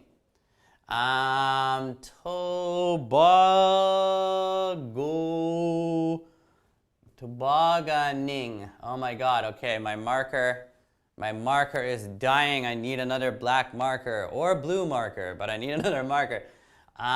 Tobogganing is a kind of activity that a lot of children in Canada like to do in the winter time, right? Now, a toboggan is actually a noun. And a toboggan is like basically a sled. Okay, all right, guys. I think I gotta maybe switch back to the blue for a bit, but the blue is also not very good, but let's take a look here. Another term for tobogganing would be, oh, okay, this is not bad, would be sledding. And so this is an activity where you take a sled. Now, a toboggan is a certain kind of sled, and you get on it and you go down a hill, right? You go down snow on a hill. So this is like kind of a traditional, like fun winter activity for a lot of kids in Canada. After it snows, we grab our toboggan or we grab our sled and we go to a hill. We go to the top of the hill, we put our toboggan down, then we get on it, and we go down on the sled or toboggan. Now, it's hard for me to describe the difference, but there is a difference between toboggan and sled, but the activity is basically the same. And basically, they're the same thing, so toboggan or sled. Next one we have here is slides. Slides could just be like, in a playground, in a park for children. They can get on the slide and go down the slide, right? So that one I think is fine. French fries. You guys know French fries. We don't have to look at that. Next term we have is actually a good phrasal verb. Wrap up. Now, wrap up has actually 2 different meanings. as a phrasal verb. Number one, it means to wrap a present. Like I'm gonna wrap up this gift for my friend, right? This is the actual meaning of wrap, right? With wrapping paper. But number two, wrap up can mean to finish something, right? So if I said to you guys, like in class, I say, hey, let's wrap it up. I'm saying like, hey, let's finish. Like finish what you're doing and let's go home, right? So it's very common for people to say, hey, like maybe your boss or your supervisor or manager, hey, let's wrap it up and go home. Hey, let's wrap it up and go home, guys. Like finish what you're doing and then let's get out of here, right? So wrap it up, actually, or to wrap something up or to wrap up is a pretty useful phrasal verb, actually. It's pretty good. Now, obviously, the second meaning is the more useful of the two. All right, so we got wrap up and then spirit. Now, spirit, honestly, is hard to explain. Spirit. Basically, this is really hard to explain for me, guys. Like, I would explain spirit as like life force. Well, that is weird.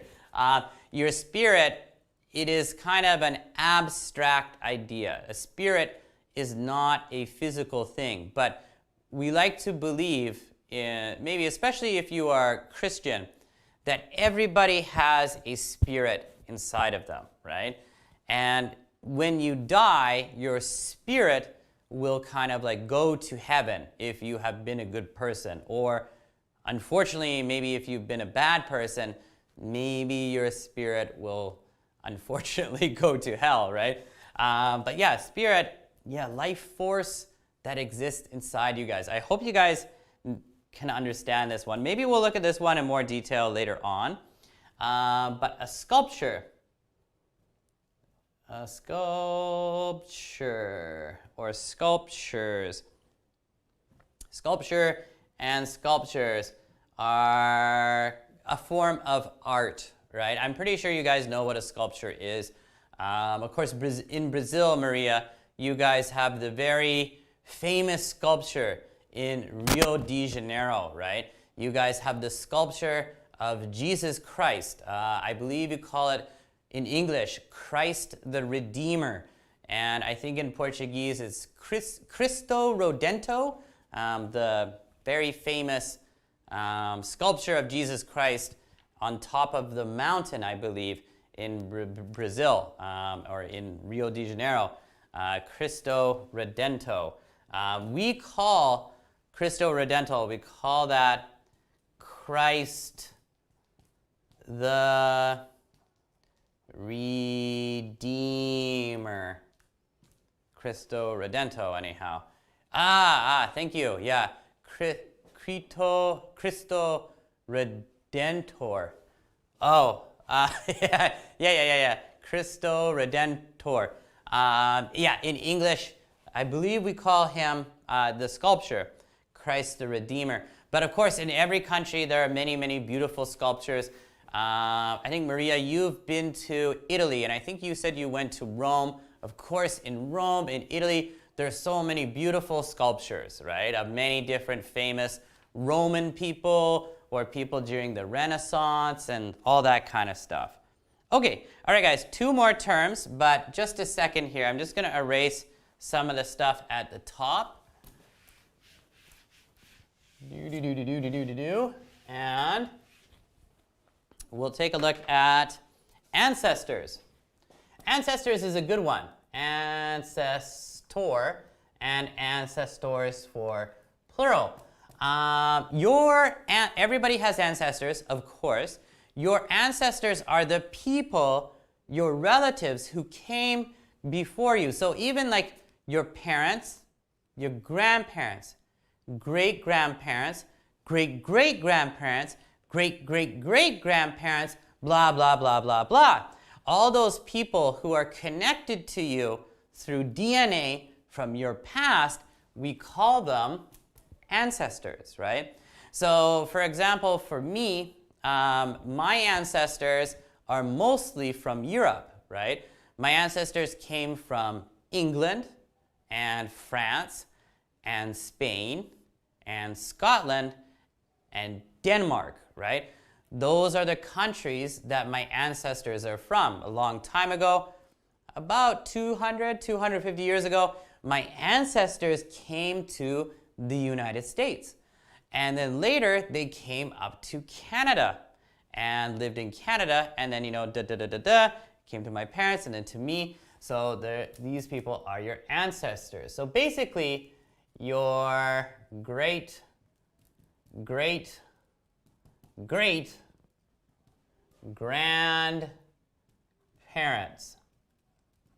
But like going really far back in your family history, right? Now, maybe Jiun, I'm guessing for you, you are Korean and maybe you are 100% Korean.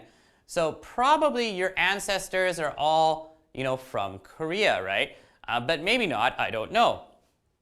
And maybe like Maria, of course, you are also living in Brazil. Maybe some of your ancestors are also from different countries, right? Or maybe some of your ancestors are indigenous Brazilian people, but maybe some of them are also from, I don't know, the Caribbean or Africa or Europe. I don't know, right? But we all have many ancestors. Now, the opposite of ancestor is kind of interesting. The opposite is descendants. So descendants are the opposite. So your ancestors are behind you in your family history. Your descendants are your children and your children's children and your children's children's children and your children's children's children's children. I hope you guys get the point. Anyhow, so yeah, you got ancestors and also descendants. And last one we have here is proud, right? And of course we know the noun is pride, right? And of course, when you feel proud, you feel kind of happy about something that you have accomplished, right? Or maybe you are proud of your family, right? You're happy about your family's accomplishments. Anyhow, guys, what I would like you guys to do is, after going through the vocabulary, I'd like you guys to go through this 1 through 12 and fill in the blanks here with the vocabulary. So I'm going to give you guys a couple of minutes, and then when we come back, let's take a look at the answers for each one. So take your time and try to fill these in. But maybe we could do, well, give me a second here. We could possibly do the first one together. I'm just going to erase the board here, though. Ancestors and descendants.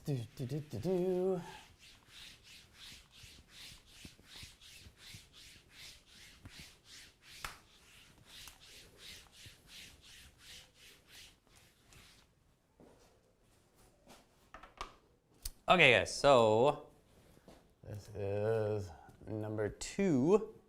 Number 1. Do you guys have a guess? A sport in which you slide down a snowy hill on a vehicle without wheels. What is the name of that sport? Of course, we talked about that sport. It's mentioned in paragraph 2, but I think you guys should be able to get it. Anybody? Jian or Maria? Which sport is it?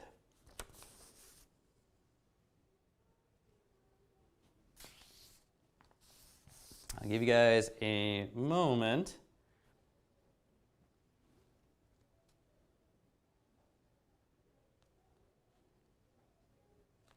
Starts with a T. Yes, all right, good, Jian, yeah. Tobogganing. Now, probably, I guess, Jian, like, Korea can get cold in the winter time, and you guys get snow and you get ice. I think probably in Korea, children do tobogganing too, or sledding. But I think for Maria, Of course, this is something completely different for you. I don't think you can do this in Brazil. I could be wrong, but I don't think so. All right, guys, so let's take a look. Number 2, ideas, beliefs, and ways of behaving of particular organizations or groups of people. Okay, a little bit hard, this definition in number 2. Now, this is actually a word that you guys know, and we skipped this word. We didn't really talk about it. But ideas, beliefs, and the ways of behaving of a particular organization or groups of people. So it could be like groups of people like in a country. Yes, yeah, Jian, yes, you are right. Basically, the answer is cultures, right? Because cultures can be, of course, national cultures. Like culturally, of course, Jian, you are Korean, right? And Maria is culturally Brazilian, and I am culturally Canadian, right? But of course, we can divide. We have tobogganing. Oh, you're tobogganing in the water. Oh, that must be fun. I'd like to try that out. Ah, okay. Yeah, interesting. Interesting guess, Maria, but I think we have to go with cultures because culture is like ideas, beliefs, and a way of behaving, right? And we can think of culture in many different ways. Like, of course, Jian is Korean, Maria, you are Brazilian, I am Canadian. But we can also divide culture into smaller groups, right? Like workplace culture, or like global college workplace culture, or musical cultures and this kind of stuff. But anyhow, so number 2, we'll go with cultures. Number 3, people who are related to you and lived a long time ago. People are related to you and they live a long time ago.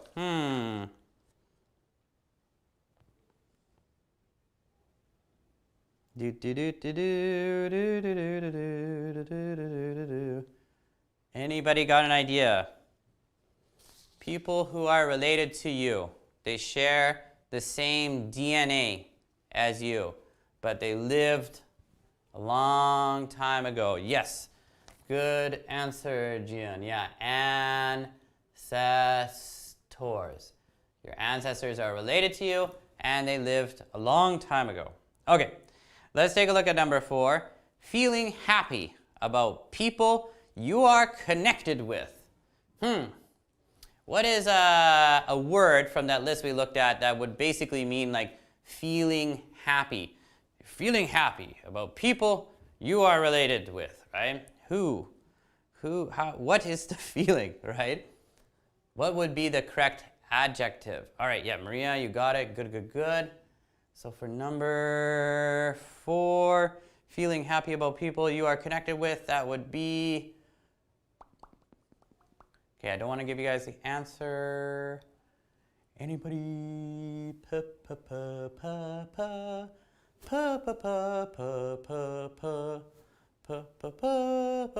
Okay, Jian, spirit is not a bad guess. It's not what I'm looking for. It's not spirit. Now, if you really want to like think about it again, you can see at the end here, feeling happy about people you were connected with. It says paragraph 4. So in the reading here, it is in paragraph 4. Maria, again, actually spirit and tribe, I'd say either one, no. This is a feeling. So we're looking for an adjective. It's in paragraph 4. Feeling happy about people you are connected with. You're feeling, so you're feeling something. Which one would that be? It's a feeling. It starts with P. Actually, I think I made it too easy for you guys. P. So actually, the answer is proud, because you're feeling happy. This person is proud of their ancestors or proud of their culture, right? Just like maybe Jian, you are proud of Korean culture, or Maria, you are proud of Brazilian culture, or at least I hope you guys are. Okay, anyhow, let's move on to number 5. Number 5 is kind of an easy one. long, thin pieces of potato cooked in hot oil. What could that be? Okay, yeah, Jian, yeah, good. So number 5, long pieces of potato cooked in hot oil. What are we talking about here? Pieces of potato cooked in oil.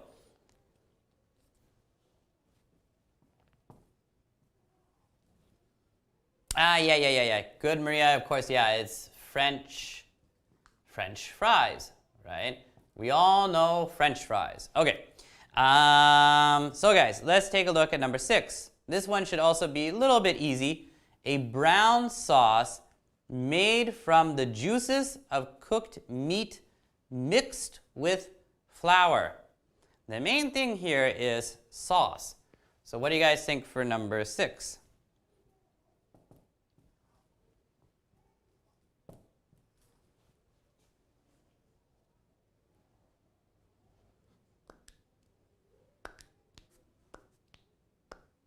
Anybody? A sauce?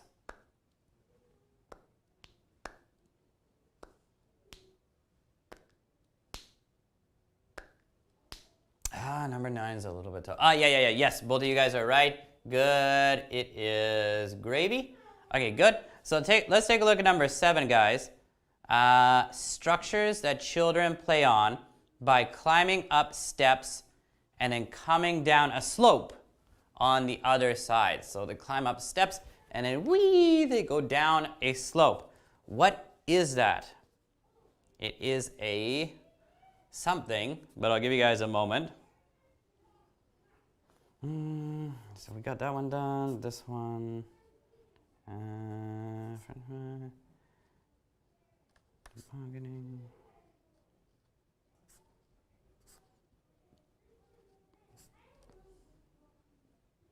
Yes, Jian, yes, you are correct. It is slides, like slides that you can find in a playground or a park for kids. Okay, good. So we got number 7. Number 8, works of art. So the main word here, yes, Maria, you're right, you got it. Number 8 here, works of art, main word art, right? Works of art made from stone, metal, wood, or ice. Works of art like Cristo Rodento, or famous these things in Rome. So what do you guys think we're looking for number 8?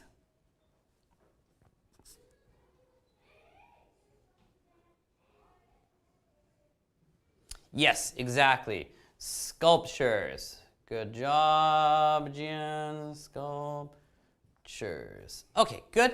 All right, yeah, and sculptures is like usually when we imagine sculptures, we always think sculptures are made out of like marble, that kind of nice white material. But sculptures can be made out of wood or ice in Canada is kind of a common one in the wintertime. It's kind of fun. Anyhow, let's take a look at number 9. We've got, okay. Number 9, this one is kind of hard, guys. I didn't really explain this term very well, but it says here 9, to wear warm clothes. Yes, to wear warm clothes. I'm gonna do this, put warm clothes around myself. So we're looking actually for a phrasal verb.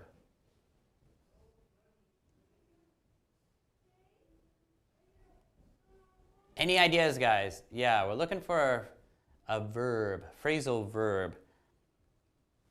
When I talked about this phrasal verb, I didn't really, yes, yeah. Good. Yeah, Maria, you got it.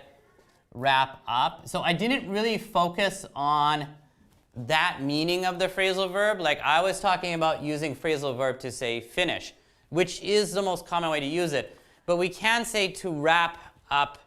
You know, I'm going to wrap up this coat around myself or wrap up this sweater around myself. So good. Okay, number 10, a large group of related families who live in the same area and share a common language, religion, and customs. Okay, Maria, you know this answer because you guessed it before.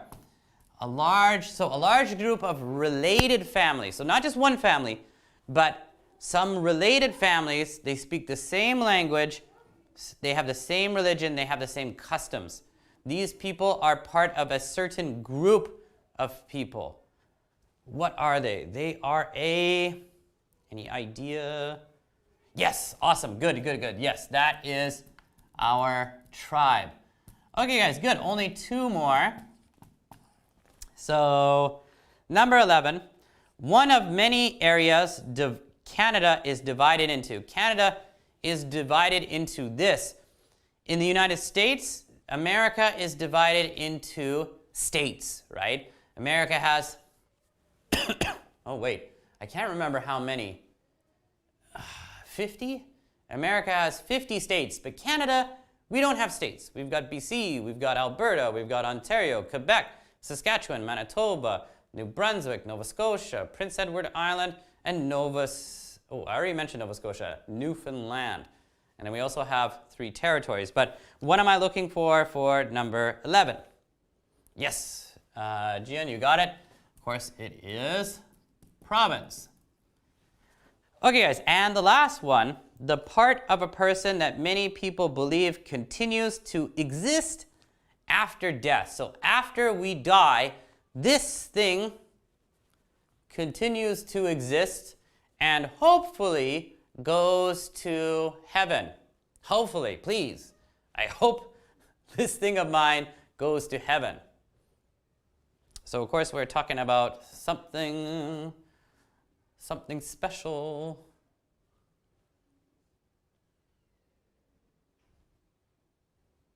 Of course, the spirit. Yes, good. Okay guys, good. So I hope by doing that exercise there that this does help you understand these words better. Honestly, the important words here would be like culture, ancestor is important, proud of course is important, and I'd say wrap up is important, and province, the spirit as well. The other ones are maybe not as important, but they're still kind of useful or interesting. Now, I think what we should do, guys, is, of course, there's the actual reading here. And I think it's good to read this. The only problem is, this is really long. But it looks like we need to do this reading, and we're kind of running out of time. How about, guys, we need to do this anyhow, though. How about I'm going to read, you guys try to follow with me, and then after, maybe we can do activity 3, but I think after that, maybe we're going to run out of time, but we'll try our best. So I'm going to read here, you guys just follow along with me, and we'll see how it goes. So the title, of course, was Cool in Canada by Talitha Linehan. Okay, anyhow, it says, Canada is cool and cold. In winter, it becomes a wonderland that's great for winter sports. It is the world's 2nd largest country. From beautiful Vancouver on the west coast with its mountains, hooray, and cafe culture, to the French-speaking province of Quebec with its fun ice festivals, Canada has something for everyone. In January, the country is covered in snow, and temperatures of minus 30 degrees Celsius are normal. Here, 3 young Canadians talk about winter in Canada. Oh, wow. Okay, so the first one says, action, fun, and French. So, my name is Christelle Doyon. I live in Quebec City, in the province of Quebec, in eastern Canada. Winter is my favorite season. Canada is beautiful in winter. There's snow everywhere, and everything looks white and clean and new. Everyone goes ice skating on the lakes. Kids go tobogganing in the parks. We build big snowmen and have snowball fights. It's fun. Yeah, this is true. Like in the wintertime in my hometown, we do go skating on lakes and rivers that have been frozen over. We have snowball fights. Yeah, and go sledding and tobogganing. It's really fun. Anyhow, number 3, my sport. Of course, winter is also the best time to go snowboarding, which is my passion. I started snowboarding when I was 6. Snowboarding is cool in Quebec and in the mountains of Whistler, where some of the 2010 Olympic events will happen. Those mountains are really high and have many different types of snow. Everything's white and blue, and you feel really close to the sky. And then my home and my language. The coolest thing about my country is that it has two big cultures, Canadian and French Canadian. My ancestors came from Belgium, and my family is proud to be French Canadian. The province of Quebec is very different to the rest of the country. We are a lot more like Europeans than like Americans, and we speak French. I started learning English when I went to an English-speaking school at 13. I understood a bit before then, but I couldn't really speak it. Usually, I only speak English to people who aren't French Canadian. We love our crepes, our bakeries, and our chocolate. We also have a famous kind of fast food called poutine, which is made of French fries, gravy, and cheese. It sounds strange, but it's really good. Winterlude Wonderland. Okay. Every year, Canada's capital city, Ottawa, becomes a winter wonderland for the Winterlude Festival. For 3 weeks in February, hundreds of thousands of visitors come to join in the fun. Amy Begley from Gatineau in the eastern province of Quebec loves the festival and worked there for the first time in 2009. Winterlude is amazing. You can learn about what people in different countries like to eat and how they live. There are also huge slides made of snow and ice and lots of other outdoor activities. My favorite thing is to watch people building the ice sculptures. Last year, one of the sculptures was a big pirate ship. Once there was a huge castle made of ice that was lit up by colored lights. That was the coolest thing ever. There's something to do every day. So when you come here, wrap up warm, enjoy a beaver tail, a delicious pastry with cinnamon and sugar, and join the party. And now we got another part here, guys. It says what it means to be Cree. Before Europeans arrived, First Nation tribes lived all over Canada. The Cree, with about 200,000 people in Canada and parts of the United States, are the biggest tribe. Caleb Turner is one of 2,500 Cree on Moose Factory Island in the Moose River in the eastern province of Ontario. In winter, the island is covered in snow. Kids play ice hockey, drive snowmobiles, or go camping. We build fires, go hunting, and ice fishing. It's a lot of fun, says Caleb. Cree teens are like other Canadian teens, but they have their own language, religion, and traditions. The Cree language is the most common native language in Canada. Cree believe all things, especially people and animals, have a spirit. When someone dies, the spirit continues on its journey without the body. Oh, wow. Okay, that's pretty interesting. Okay, guys, and then on the back side here, there's some more information about Canada and like Banff and parks and stuff. But I think what we should do, guys, is keep this in mind. But let's take a look at Activity 3 and just try to finish Activity 3 before we're done today's class, because it looks like we're kind of running out of time here. Let me erase this here. And let's take a look to see if you guys can finish Activity 3.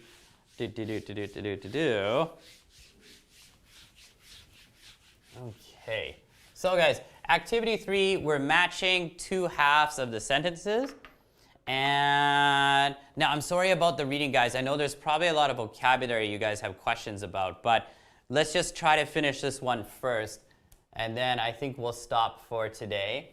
But let's take a look at Activity 3.1. Canada is beautiful in... When is Canada beautiful? In what season is Canada beautiful? Okay, I'll give you guys a second.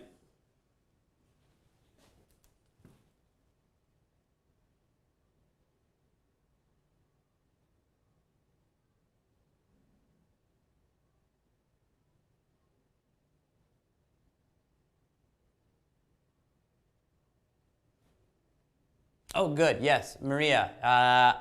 Yes, good. Because, yeah, Canada is beautiful in winter. There's snow everywhere. All right, good job. All right, so number 2, guys.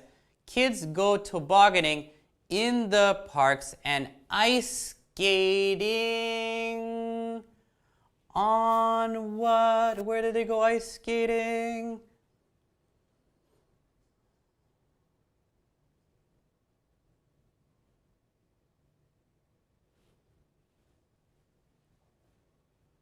Winter temperatures in Canada often. Okay. 3, 4, 5, 6, 7, 8, 9, 10. Okay. 8. Yes. Good. And both of you guys got it at the same time. Yes. On the lakes, they build also big snowmen and have snowball fights. Awesome. Number 3 is actually pretty easy, I think. Winter temperatures in Canada often. What happens to the winter temperatures in Canada?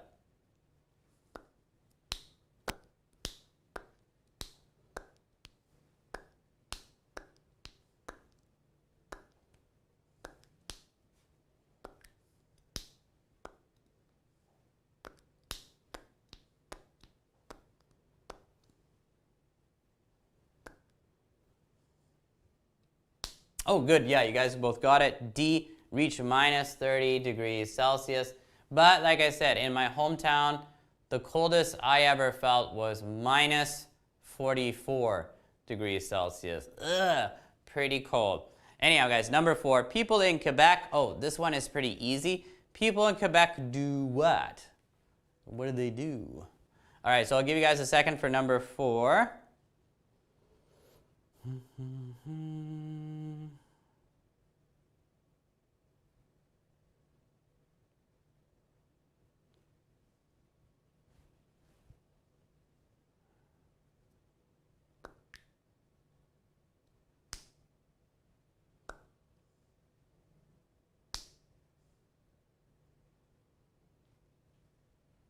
Yes, good. B, because, yeah, people in Quebec speak French. All right, awesome. So let's take a look at number 5. Poutine is a special fast food from Quebec. So what is poutine made of? What kind of food is included in poutine?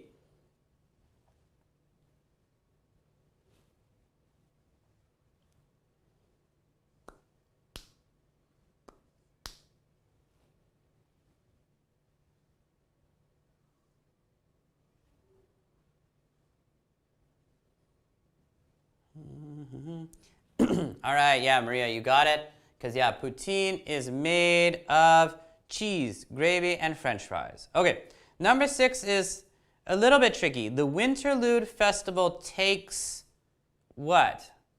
So actually, the Winterlude Festival is like, when does it occur? When does it happen? That's my hint for number 6.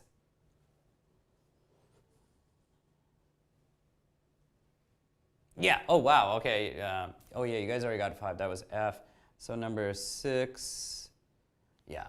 No. When does it occur? Yes, Jian. Yes. Actually, yes, you are correct.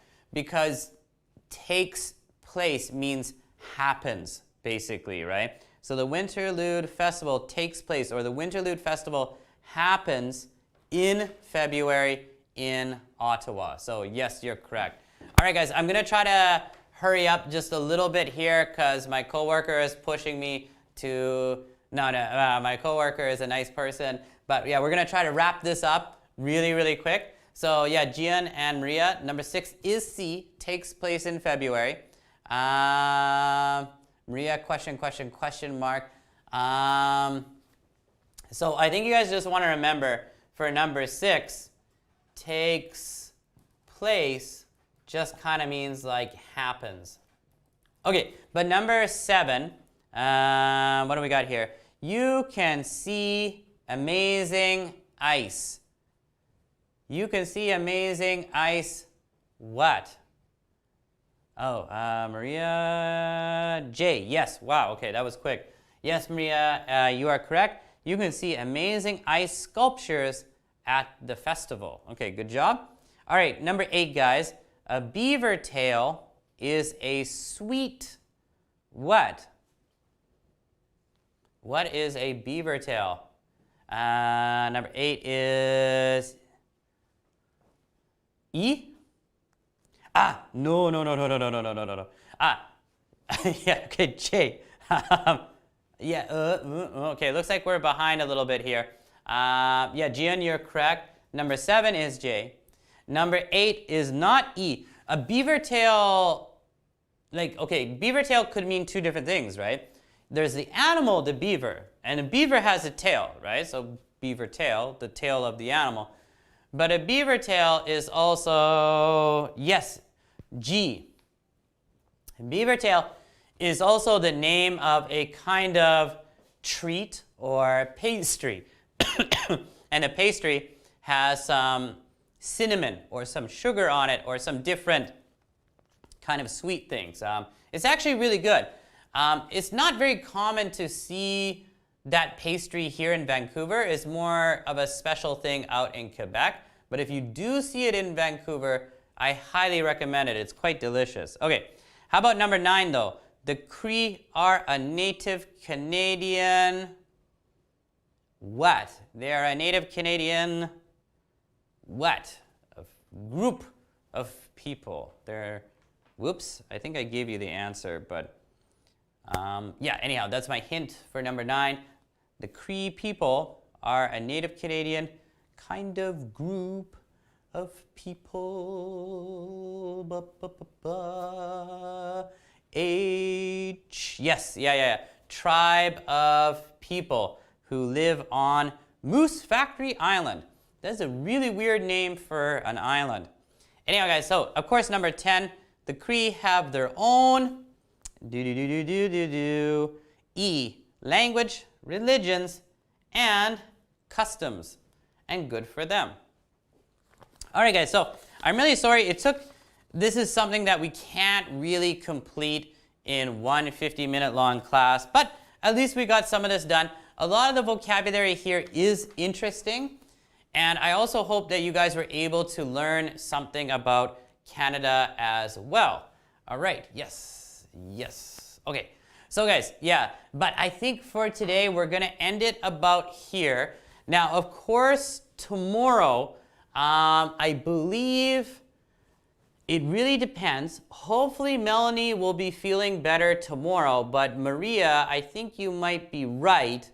But hopefully she feels better tomorrow, so hopefully Melanie will be with you for the rest of the week. But if she's not feeling well tonight, she's gonna text me and I'll be your guys' teacher for tomorrow and maybe longer. We'll see what happens.